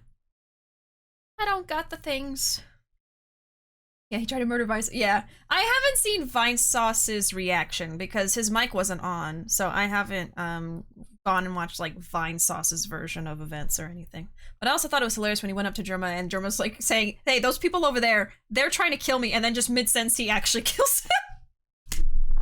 Those were like the two best moments, I feel it. In my opinion. VR is pretty cool. Yeah, I've gotten to play VR stuff at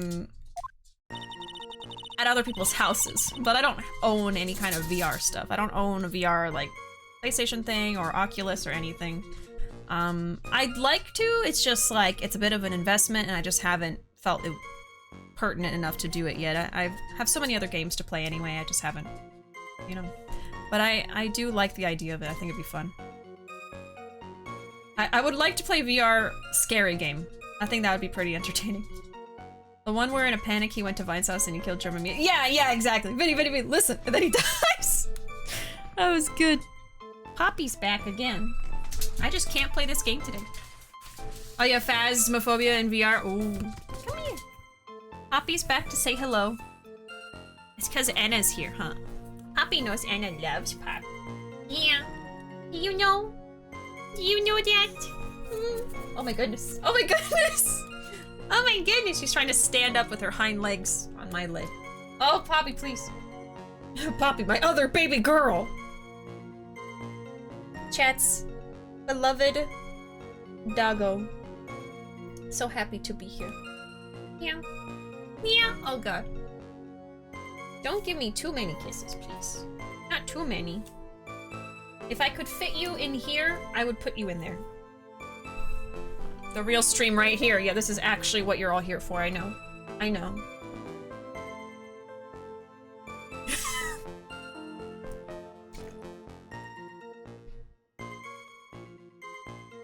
We have to coexist, Poppy.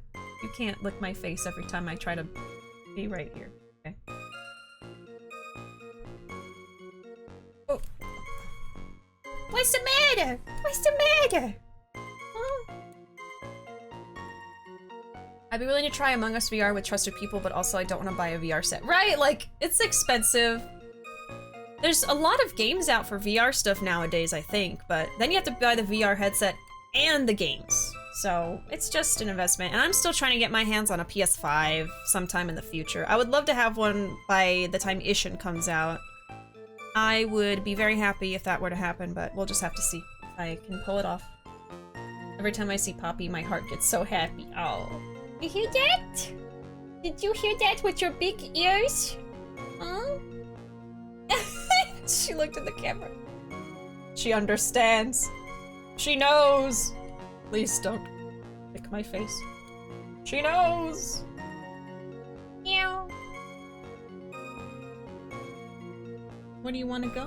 What do you want to do? You want to sit right here? You want to sit here with the Bishi? Good yeah. Good yeah. The problem is, whenever she comes up here, she doesn't want to just like hang out in my presence. She wants something from me. She wants pets. All the time. And if I stop petting her, she leaves. It's not fair. You should be happy just being with me. You should be happy just being here. Like squeezing her face. Squish. Let me see if I can show y'all her squished face. She's too... Oh. I'm just gently squishing up her skin on her face. Squish. Can't really see. Squish. There you go. Look at the cheek. I'll leave you alone now. Her jowls. Your jowls, Poppy. Your jowls. I squish. Okay, that's we're gonna go over to the. I'm like trying not to switch scenes. I'm like, no, I might as well just do it. Can I squish? Can I squish gently? Gentle squish.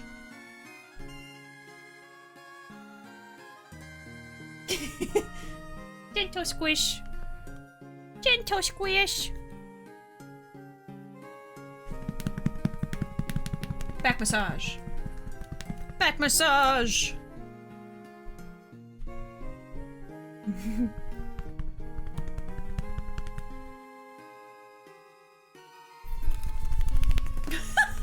Turbo potato. Oh, she's leaving. She's like, I didn't like that. Goodbye. All right. Go to your chair. Go to your chair. Go on.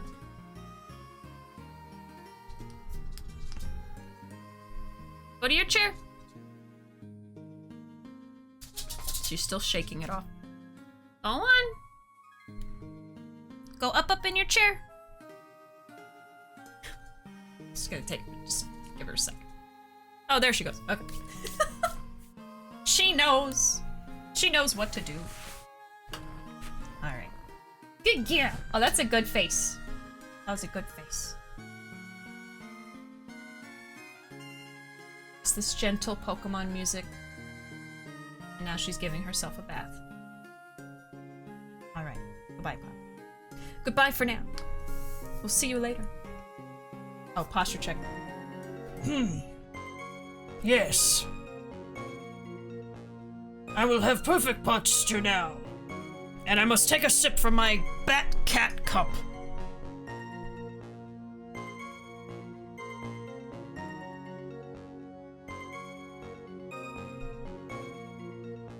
I have terrible posture. Like, I think when I'm standing up and, like, walking around somewhere, I'm not like this, you know? But, like, especially when I'm sitting down, I just look like a gargoyle. That's my natural state. Are you gonna play new Pokemon? Yes. I am really excited. I'm getting Scarlet. What about you? Are you gonna get the new Pokemon? Are you guys gonna stream it? I don't know if I've seen you guys stream Pokemon before. Garbishi, yeah, Gargoyle Bishi.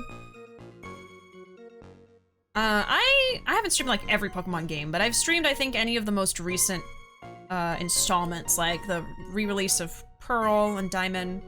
I streamed Sword Shield. Sword Shield might have been the first one. No, I also streamed Let's Go Eevee. That was probably my first Pokemon stream. And then now I'm gonna be streaming Scarlet. Okay. Oh yeah, and then Pokemon Snap. I forgot about that. Jazz and I are gonna each get one. I'm getting the future one. Ooh. Ooh. Is that Violet? Yeah, I think that's Violet. We've done some Pokemon Snap and a Nuzlocke. What game did you do the Nuzlocke in? I did some shiny hunting and a Nuzlocke in Sword Shield. So now I don't have to do a Nuzlocke or shiny hunting ever again, because I've already done it. I did not enjoy either of them. I shiny hunted for like Galarian Ponyta in Sword Shield, and it took like 1,400 eggs. It took forever. And then the Nuzlocke was so stressful. I did it, but it was so stressful. Half my team got taken out by an ant. A Durant. I still hate Durants because of that. It was awful. You guys did the Nuzlocke in Sword Shield. Ooh, same one. I'm never doing a Nuzlocke. It would actually destroy me. It was like, it wasn't even just like emotionally tough. It was also just hard. Like, you can just lose your whole team to a freaking ant. Life is so fleeting. But anyway, I hope you'll have a wonderful time in Scarlet Violet. And if you have Violet, we could probably trade exclusives and stuff. If you want to. Yeah, and I think there's actually like multiplayer as well in the new Scarlet Violet. Like you can actually play with people in real time and stuff. So that also looks really fun if you want to do something like that, even off stream. You know it! Oh yeah. I'm really excited. Oh, what starter are you gonna go with? And you know, anyone here who's planning on playing Scarlet Violet, please let me know what starter you're going with. I think I'm gonna choose the fire type. I have specifically been avoiding seeing any, I guess, leaks of the evolutions. I don't always do that. I sometimes will seek out what the evolutions look like before I play, but I kind of just want to experience it. I've almost been spoiled for 2 of them though, so I've been like kind of careful. Like I've seen for a split second, then I move on. So I don't really know. I've seen like maybe like a hint of something here and there. But I want to go with the fire type. It looks cute. We'll just have to see if I like its evolution. I could always play it again if I don't know, want to play with a different starter, but I'm gonna pick Sprigatito. I've seen the leak, so I have an idea what I want. Going to replay the beginning 6 times to get all the starters for me and Jazz. Oh my goodness. But Cilantro Cat is my heart Pokemon. Oh, yeah, the kitty's very cute. If I were to get it, I'd very likely get Quaxley because it's just a little duck. Yeah, I love that, like, we have people that want to get each starter here. You know, it's sometimes you'll have a game come out and people are like, oh, obviously we're all gonna get this one, you know? But I see people loving on all of them, so it makes me happy. But yeah, I like the little, he looks like a little dinosaur to me. Just looks really cute. Hopefully his evolutions are good. I don't know, I'm specifically not looking at them. We'll have to see together. Okay, so we are playing Ace Attorney today. And, let me see. I think I just pressed her on something. After he stabbed her in the back, he quickly picked her up in his arms. Then he carried her over to the car. I suppose that was the only way he could make sure the body stayed hidden. He couldn't just leave the body on top of the bridge. Oh, I'm sorry. I'm only supposed to talk about what I saw. No, that's her new testimony. Witnessing such violence must have been difficult. Yes, sir. I'm still shaken up. If he accepts this testimony as it is, we're finished. Don't say that. Oh well. Maybe I'll stop off at my favorite cafe on the way home. They make a really great mocha latte. This trial isn't over yet. That's what I like to hear. All right, Miss Faye, your cross-examination, if you please. The contradiction is staring you right in the face, Mia. Go on the attack. All right, let's see. Running from the crime. Now I want a mocha latte. I know. I want to have coffee after this, but it's gonna keep me up all night, so I don't know if I should do that. I just like the taste of coffee, you know. That's why I have decaf. I could do that. So after he stabbed her in the back, he quickly picked her up in his arms. So the main issue right now is that we don't have evidence that the bridge was broken at the time of this murder. Right, and then this is her new testimony. Are you saying that the victim didn't fall down on the bridge? Actually, maybe she did fall. Really? Of course she didn't fall down on the bridge. If she had fallen down, this photo wouldn't make any sense. If that was the case, her coat would have been all muddy. If you don't mind, I was asking the witness. Sigh, no need to be so rude. Well, young lady? Of course she didn't fall down. The man in the prison uniform grabbed her before she could.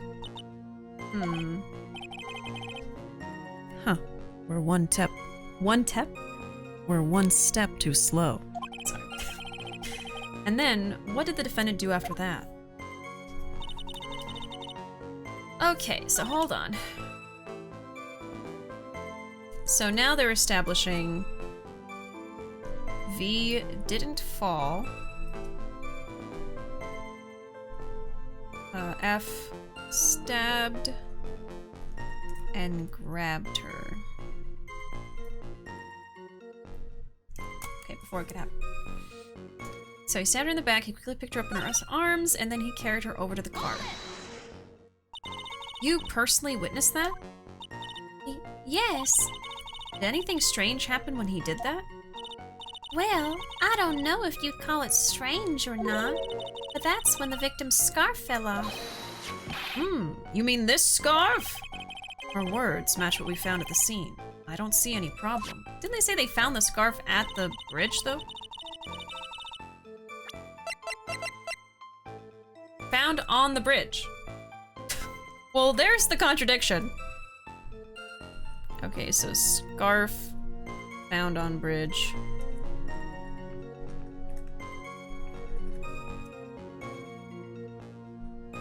She's lying about it. Okay.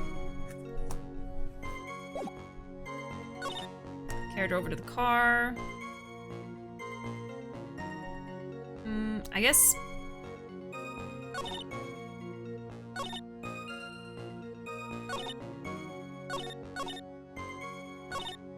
I'm gonna wait though, but there's a contradiction here. Over to the car. Okay. Anyway, I suppose that was the only way he could make sure the body stayed hidden. You mean the defendant carried the body all by himself? Yes. Considering the size of the defendant, I don't think it would be difficult. Yes, but let's remember they were on a narrow bridge that was ready to collapse. Is it even possible for him to have carried a dead body on a bridge like that? Well, the fact of the matter is that he did. That kind of talk is just silly. Wow, why did he get so emotional all of a sudden? Miss Faye, if you think there's some other possibility, please share it with the rest of us. Okay. So then another thing is it possible he carried her on the broken bridge? I mean, we don't even know if it was broken, but for sure, I guess, according to Edgeworth. Suppose that was the only way he could make sure the body stayed hidden. So there's another weird thing to that dialogue. He couldn't just leave the body on top of the bridge. Why do you say that?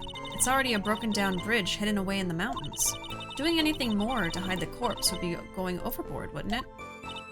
Yes, but that mountain is famous among hikers. A surprising number of people go up there. But it's February, right? And it was raining that day, correct? There is also a small temple and a channeling dojo there. You know those monks? They just love cold, isolated places. I think the witness is trying to say that the corpse could have been found at any time. Besides, the witness is merely reporting what she witnessed with her own eyes. I'm only supposed to talk about what I saw. I want a mocha or matcha latte and a little treat for my dopamine fix. That sounds very good. I recently made mocha lattes with my family and they were so good. I was so happy while I was doing homework and sipping on it. Oh. I've been having like a hot chocolate fix lately. I keep making hot chocolate for myself, especially because we're having a cold front here in Texas at the moment, so it's really cold outside. And it's perfect weather for hot drinks, so I can't get enough of hot chocolate. I would love a mocha latte too, though. I wish I could make those at home. I don't think we have what we need to do it. I think they're kind of hard to make, right? Do you need like a certain type of machine or something? I don't even know. I've never tried. Okay, I'm sorry. I'm only supposed to talk about what I saw. And you're absolutely certain that it was my client who was carrying the body? Well, he was wearing a prisoner's uniform, but as for his face... So you're saying you didn't get a clear look at his face? Well, they were far away and it was raining as well. I thought I was only supposed to say exactly what I saw. Excellent! You're a remarkably honest young woman! Something about this testimony is bothering me, but what? Hey, kitten. Have you ever put salt in your coffee? No. Why would I? Why not? Huh? It may actually go better with coffee than sugar, right? Listen, my point is, if you're not sure, you might as well add a ton of salt to it. It might bring out the rust in something, like a piece of evidence. He's right, Mia. Go present something. You've got nothing to lose. Other than the points. By the way, I wouldn't put salt in my coffee. The two don't go well after all. Uh-huh. I'm glad that you established that for us. Okay, so he's saying just go for it. 80% of what Armando says has nothing to do with the case. It just sounds nice.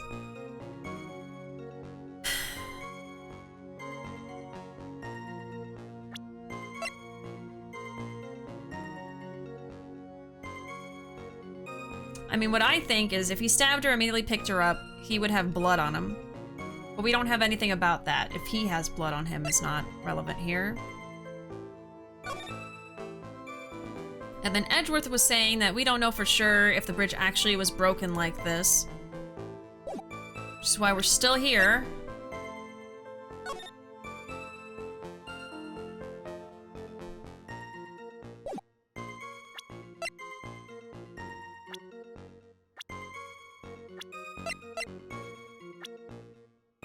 How many cups of coffee are we into the case? Oh, I don't know if anyone's been keeping track. I certainly haven't been. I want to say at least 5. Let's say at least 5 of them.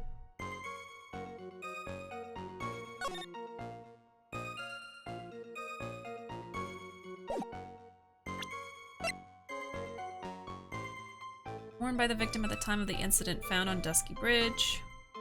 Oh, there was a contradiction here.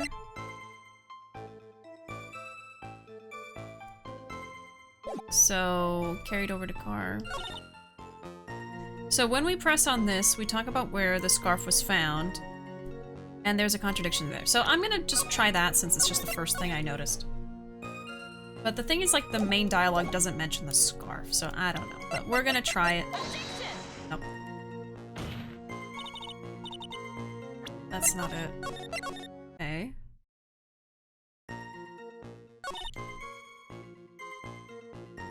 And then we're wondering if it's even possible that he could carry her on the bridge.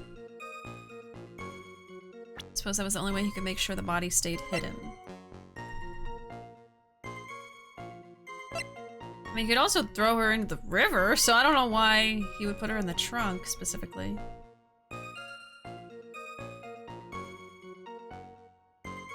Only way to make sure the body stays. So maybe I can show this, like the river is right there? Let's try it. Oh! A killer not wanting his victim to be found. I can understand that. However, the idea of moving the body for that purpose is clearly odd. There was a much easier way to make sure the body wasn't found. Yeah. Well, what is it? Take another look at the map of the area and you'll see how. There's a river right below the bridge.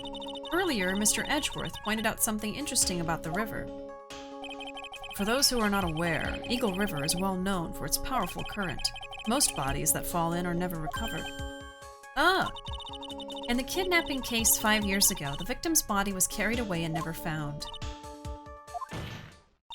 If 10 murders were to occur at that same spot above the Eagle River, you can bet your boots that every other killer would have tossed the body in the water. Order! Order! Order! I'm not sure if I care for the way you put that, Miss Fay, but I must admit it does seem odd not to have thrown the body into the river. Oh! Well, Mr. Edgeworth? Sigh, how sad. Perhaps Miss Fay would do well to try taking a dip in the river herself. Hello? After all, you claim to be such an expert in the ways of nature. What are you talking about? My point is that no matter how odd you may find the killer's method of body disposal, the fact is that this is what the killer did. None of your arguments have anything to do with what the witness saw. Quite true. Miss Fay, it seems that your assertion is without merit after all, once again. But what the witness claims to have seen is totally ridiculous. Surely you can't deny that the body was found in the trunk of the car.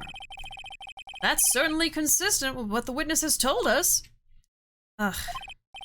Please, witness, go on with your testimony. I'll try. All you have to do is tell us only what you saw. Otherwise, the mean lady might yell at you again. What is he talking about? All right, I'll do my best. Mean lady. A hot lady. Okay, let's save. After you stabbed her in the back, he quickly picked her up, carried her over to the car. The killer broke into the trunk of the stolen car and hid the body in there. That's new. What did the man do then? Well, naturally, he got in the car and was about to flee. That's when I came to my senses. I said to myself, you have to call the police. And so that's when you called the police? You're sure that you saw all of that with your own eyes? Yes, I'm 100% certain.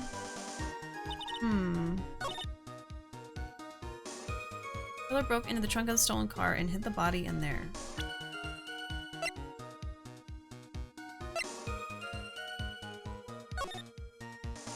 Okay, so here's where this is gonna work in our favor. It's not possible that she saw the car from where she was. It's possible she could see the middle of the bridge from where she said she was. But that cliff is 100% blocking the car. Anything over there she would not have seen. So I can use this finally to put end to that, yeah. There. I got that one quickly. Well, Miss Foster, it looks like you've done it this time. Done what? made a crucial mistake. A crucial mistake? Like what, Miss Faye? The killer broke into the trunk of the stolen car and hid the body in there. You're saying you saw that, right? With your very own eyes? Yes, and? It's simple, Miss Foster.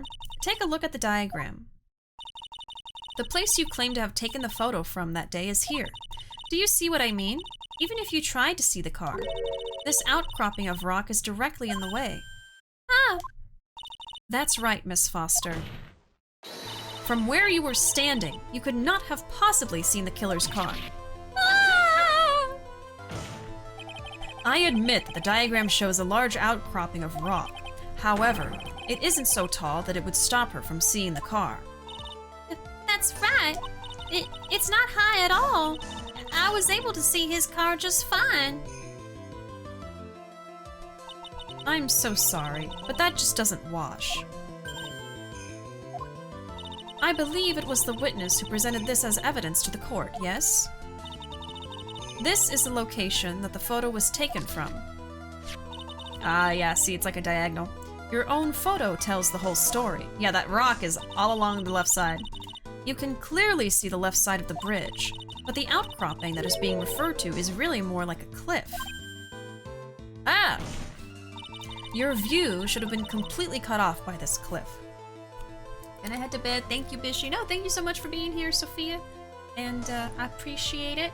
Hope you had a good time. And I hope you have sweet dreams. And hope we see you again sometime. Have a good night.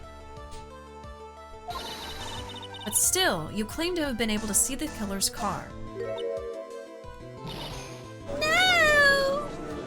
Oh no! Order! Order in the court! What is the meaning of all this ballyhoo?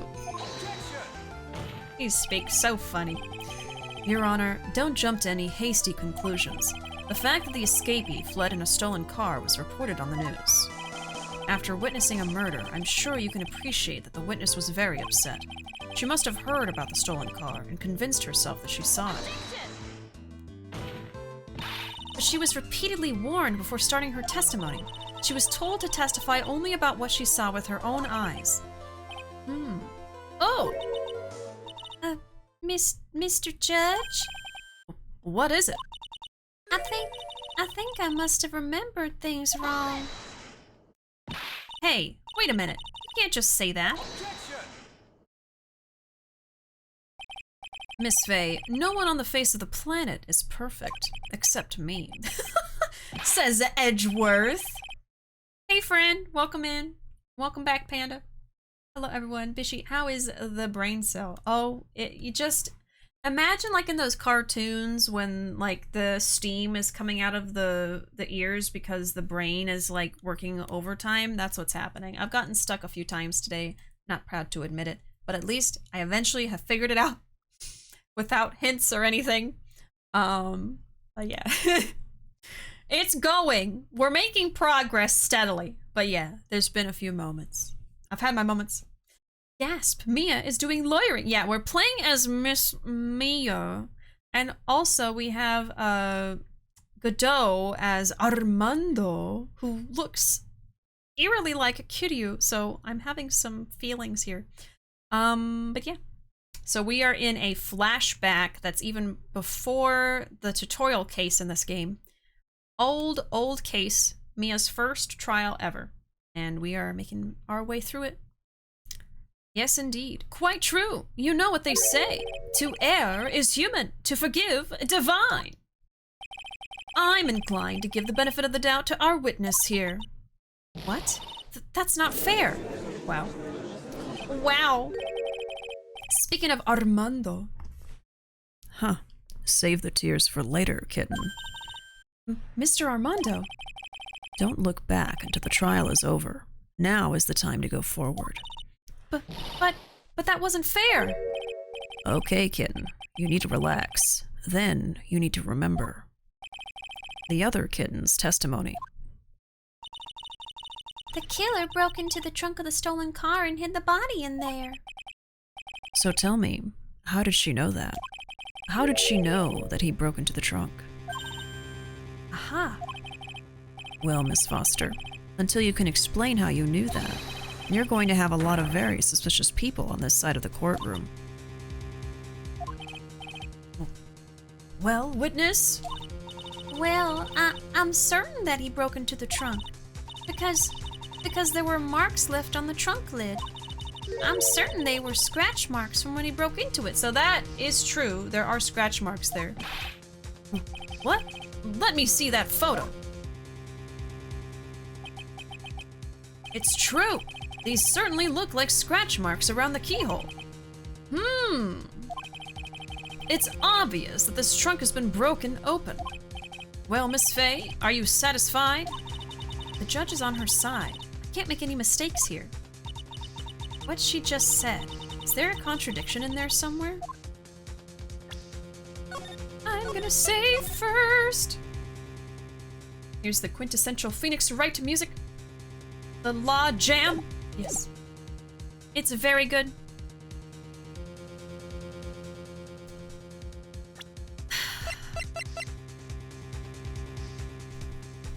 Well...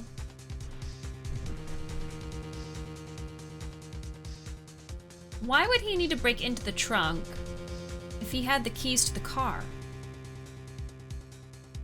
What's more likely is the police broke into the car or something. Get the body out. So I'm gonna say it doesn't work. Melissa Foster, it looks like you finally betrayed yourself. What? You said you were in a field taking photos of wildflowers. But even so, you knew about the scratches. And that's true, why would she know about it? The question is when. When did you get a chance to see those scratches? Finally. I finally got her. Huh. I'm getting pretty tired of waiting over here. Then perhaps it would be faster if Miss Faye explained herself. Your Honor, there's only one possible explanation. The reason the witness had seen the scratches was... let's see. She happened to be passing by. She put the corpse in herself! She's the owner of the car. They did say the car was stolen from a couple at a red light, so she could have been part of that couple. It's not this one, because we know from the timeline of this game that she is going to be found guilty of a murder later on. She doesn't have anything to do with this one. For some reason, she's lying about all of this stuff, but she's not the murderer right now. So it's not going to be this one. I almost want to go as far as to say maybe she's the owner of the car and the scratches were already there. Because, like, why would she be happening to pass by? I'm going to say this one. Because the stolen car actually belonged to her. That is why she knew about the scratches. Well, Mr. Edgeworth? Frankly, Your Honor, after hearing a pathetic response like that, I have to question whether or not such a pathetic lawyer should even exist. Did you hear that, Miss Faye? I believe Mr. Edgeworth just called you a knucklehead. Yeesh. Isn't that overdoing things a little bit? Okay, so that was wrong. Really thought I was getting somewhere. Come on, Mia, one more time. You can do it. No. No, no, no, no. No, thank you. I'm good. Okay. She put the corpse in, I mean.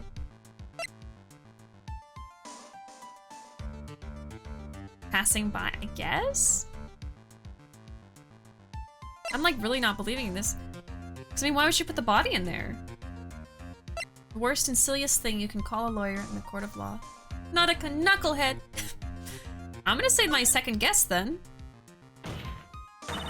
Because she just happened to be passing by the area where the car was parked. Well, Mr. Edgeworth? No, it's the body. Wow. I don't know. It just didn't make sense. How is she gonna explain that? She put the corpse in. There's only one way that the witness had the chance to see those scratches. Yes? What is it? Naturally, when she opened the trunk and stuffed the corpse in herself. Like, I wasn't even seeing that coming. The person who really hid the body in the trunk of that car was... Melissa Foster. It was you that did it, wasn't it? Why? That's ridiculous. I could never. It was the man in the prison garb. He's the one that... I don't think so, Miss Foster. If Mr. Falls had been the one that put the corpse in the trunk, he would have simply used the car key. There was no need to break it open. That I knew. But he stole the car. I mean, unless she put the body in there so she could, like, testify today and, like, be involved in all of this. Like, she wants to have attention or something? I don't know. She's not a good person. We know that. He stole it from a young couple that had been waiting at a red light, which means the key would have still been in the ignition. Uh-huh. Oh, I see. I guess if she was the owner, she would have known that as well, but I don't know.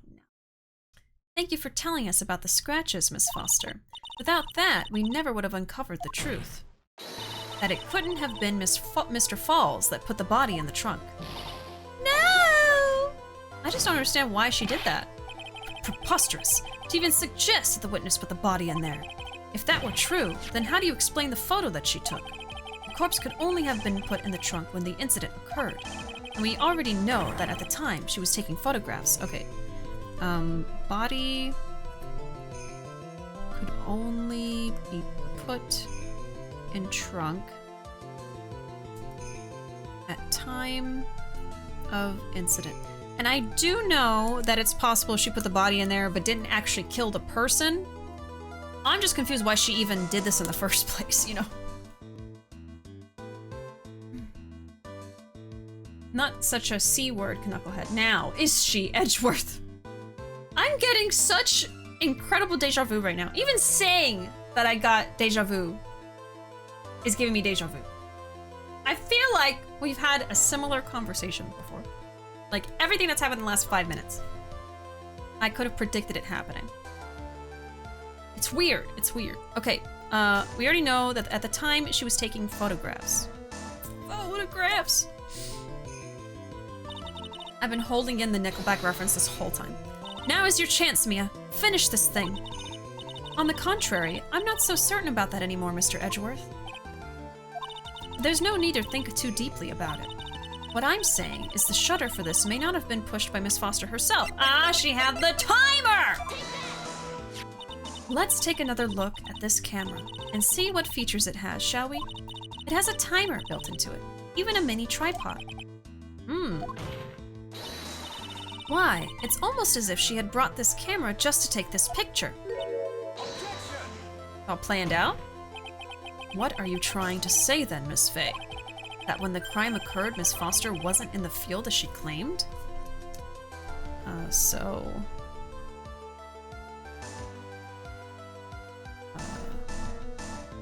Mel wasn't in field. Well, if she really did use the camera's auto timer, then the answer is yes, she was somewhere else. So, where was she? Exactly. She was not in the field. Would the defense please explain further? Listen, this is a crucial point. Where was Miss Foster when the incident occurred? In answering that question will also make clear Miss Foster's true identity. Well then, please answer this question. Where was Melissa Foster when the incident on the bridge occurred? Maybe behind the killer. She was either here or she was like where the car is. Because the rocks was covering her, so she was somewhere back here. I guess I'll say she was behind the killer because she had to have gotten the body as soon as the stab happened to prevent her from getting mud on herself. So she must be like right here and got her as she was stumbling away. I don't know. I don't know why.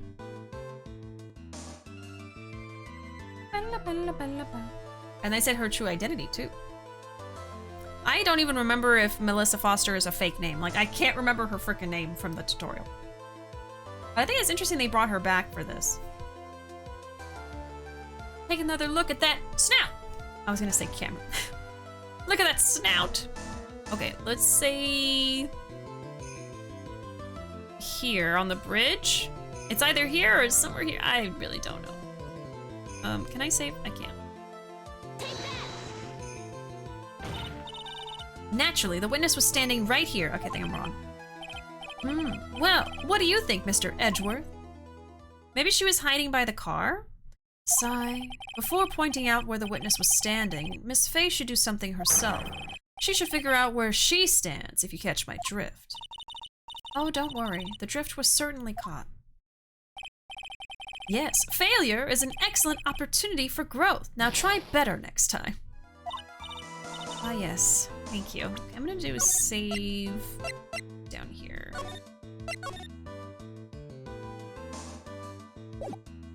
Do you want to know her real name? It might make the case make more sense, but it's not needed. Technically it's something I should already know from the tutorial, right? So yes, you can go ahead and tell me. I literally just don't remember, but I should know that already, because I've already been told that before. It might help me, but if you learn her true name, you have power over her. She's Delilah. Okay, I thought so. So that's something I should already know. So her name is Delilah Hawthorne, so she's related to her. I had a feeling of like, I think she's Delilah, and I feel like she has a connection to V. I just could not frickin' remember her frickin' name, so okay, thank you. But yeah, it doesn't necessarily like, oh, I'm gonna be able to beat the game easier now. It's just like, oh, yeah, that makes sense. Yeah, so she was who she was talking about in the goddamn note. So that would explain why she's there. They're trying to bring the truth out about something. Let's see. Yeah, talk to Delilah, or not Delilah, sorry, Dahlia. Tell her this time the whole truth must come out.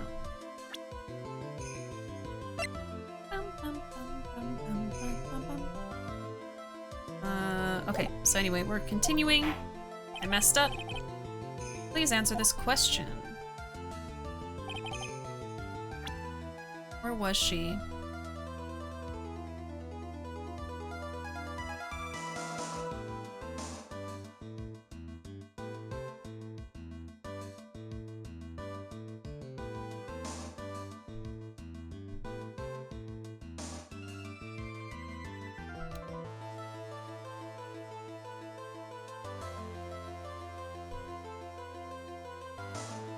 So we actually don't know where the stabbing occurred because we don't have evidence of it. I almost wonder if she was actually posing as the victim, but then she could have been stabbed instead. Maybe she was at the car? Like hiding in the car or something? I'm gonna try that next. I can load the save if I mess up again. I'm wrong. Huh. In the spot where the defendant's car was. Yes, she had to put the body in the trunk before the defendant returned. Oh, this is different though. Objection! You don't mind if I ask one teeny-weeny question, do you, Miss Fey? Uh-oh, he's got that condescending tone in his voice. If she put the body in the trunk at that time, as you suggest, that must mean that Valerie Hawthorne was already dead at that point, correct? Indeed. Please take a look at the top of Dusky Bridge. I think we're getting somewhere? Maybe I said the right thing? It certainly looks to me like the victim is still alive. Am I mistaken? If Valerie Hawthorne was already dead, then who is this? Oh, The mountain is famous for spirits, so maybe you think it was the ghost of the victim. Well, it could have been a spirit, right? Miss Fey, don't waste the court's time with this kind of foolishness. Anyway, I still maintain that the witness was in a different place at the time. I am certain, more or less. Oh, come now, Miss Fey.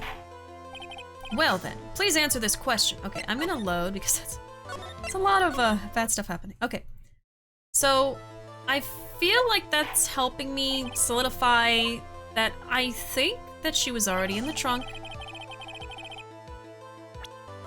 And this is actually the witness. Uh-huh. Naturally, the witness was right here. Okay, I had a feeling, but I wasn't really sure. But that's where the victim, Miss Hawthorne, was standing. Order! Order! Miss Fay! What on earth? Your Honor, if I may. After parting with the victim on the bridge, the defendant fled by car.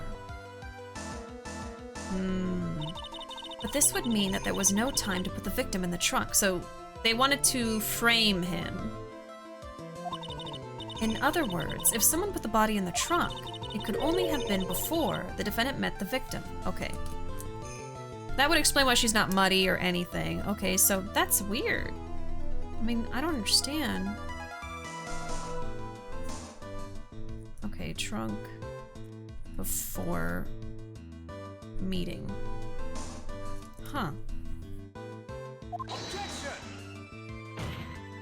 How asinine. Of course Mr. Falls met with the victim.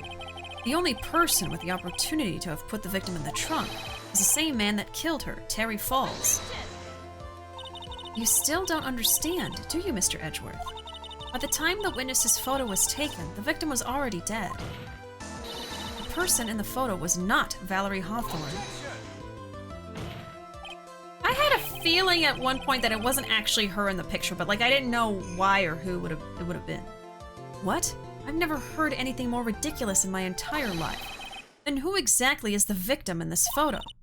It's obvious, isn't it? It's your own witness. What? It's the only possible explanation. The woman that Mr. Falls met on the bridge that day was not Valerie Hawthorne. It was you, Melissa Foster. Me? Let's remember that it was raining and foggy on the mountain that day. Mr. Falls himself believed that the woman in front of him was Valerie Hawthorne. But the defendant knew Valerie Hawthorne very well. After all, she was the woman whose testimony helped get him convicted. But since then, my client has spent 5 hard years in a federal penitentiary. He couldn't remember exactly what she looked like anymore. You're just making this up as you go along. Where's your proof? I've got it all right here. This piece of evidence will blow this case wide open. At the time of the incident, Mr. Falls had forgotten what Valerie Hawthorne looked like. The scarf! Mr. Falls had forgotten the victim's face. That's why he needed some piece of identification. Namely, this muddy scarf. Ah! It was Mr. Falls who requested that she wear this scarf to identify herself. That's already been proven by the note the victim left. In other words, as long as you were wearing a scarf like he asked, anyone could have pretended to be Valerie Hawthorne. Well, what do you have to say to that, Melissa Foster? No.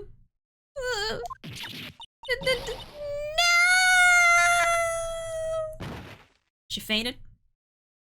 Good.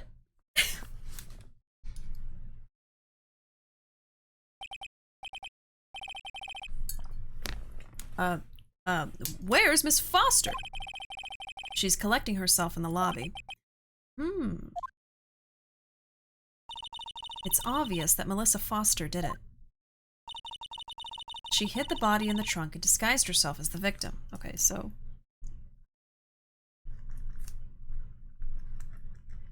body in trunk. And disguised herself as V. Met with F. Okay. Took photo with timer. Alright. She set up the camera to snap a fake photo of them together. The only question is, why did she do it? Well, isn't that obvious? She's the real culprit. Huh.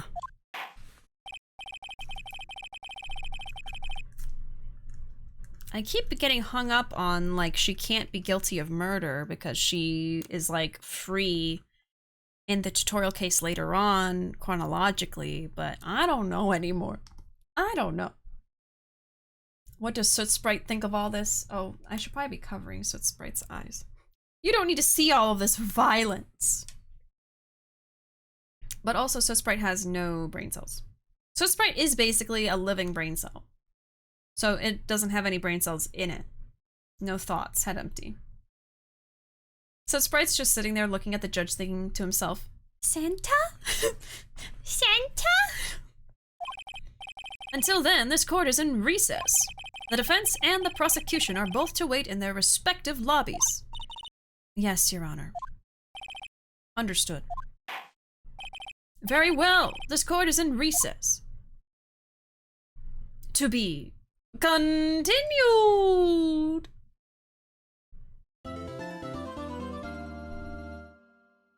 Next time. To be continued next week. Next Tuesday. Yeah, right on time to end stream. Yeah, we only went over a little bit, but perfect timing, in my opinion. Perfect timing. We've gone for a little over 4 hours. And I've taken substantial notes. So hopefully they will help me next week. Leaving everybody and myself on a little bit of a cliffhanger. Yes, yes. Keep you coming back for more. But yeah, I should be playing this every Tuesday from here on out until we finish it. And then we'll be playing Great Ace Attorney Chronicles after that on Tuesdays. And then probably the Aviary Attorney game that PC Man gifted me earlier today after that. But yeah, so I have my notes. I hope it's descriptive enough. We shall see. I always get worried leaving in the middle of like the case, like it's just a recess, because I'm like, oh, what if I forget things? But hopefully it'll be all right. But either way, thank y'all so much for hanging out with me today, whether you were lurking or chatting or subscribed. I appreciate each and every one of you for being here. Even lurking helps a lot, so I appreciate y'all very much. Have a wonderful night, and I hope I see y'all next time. Bye-bye!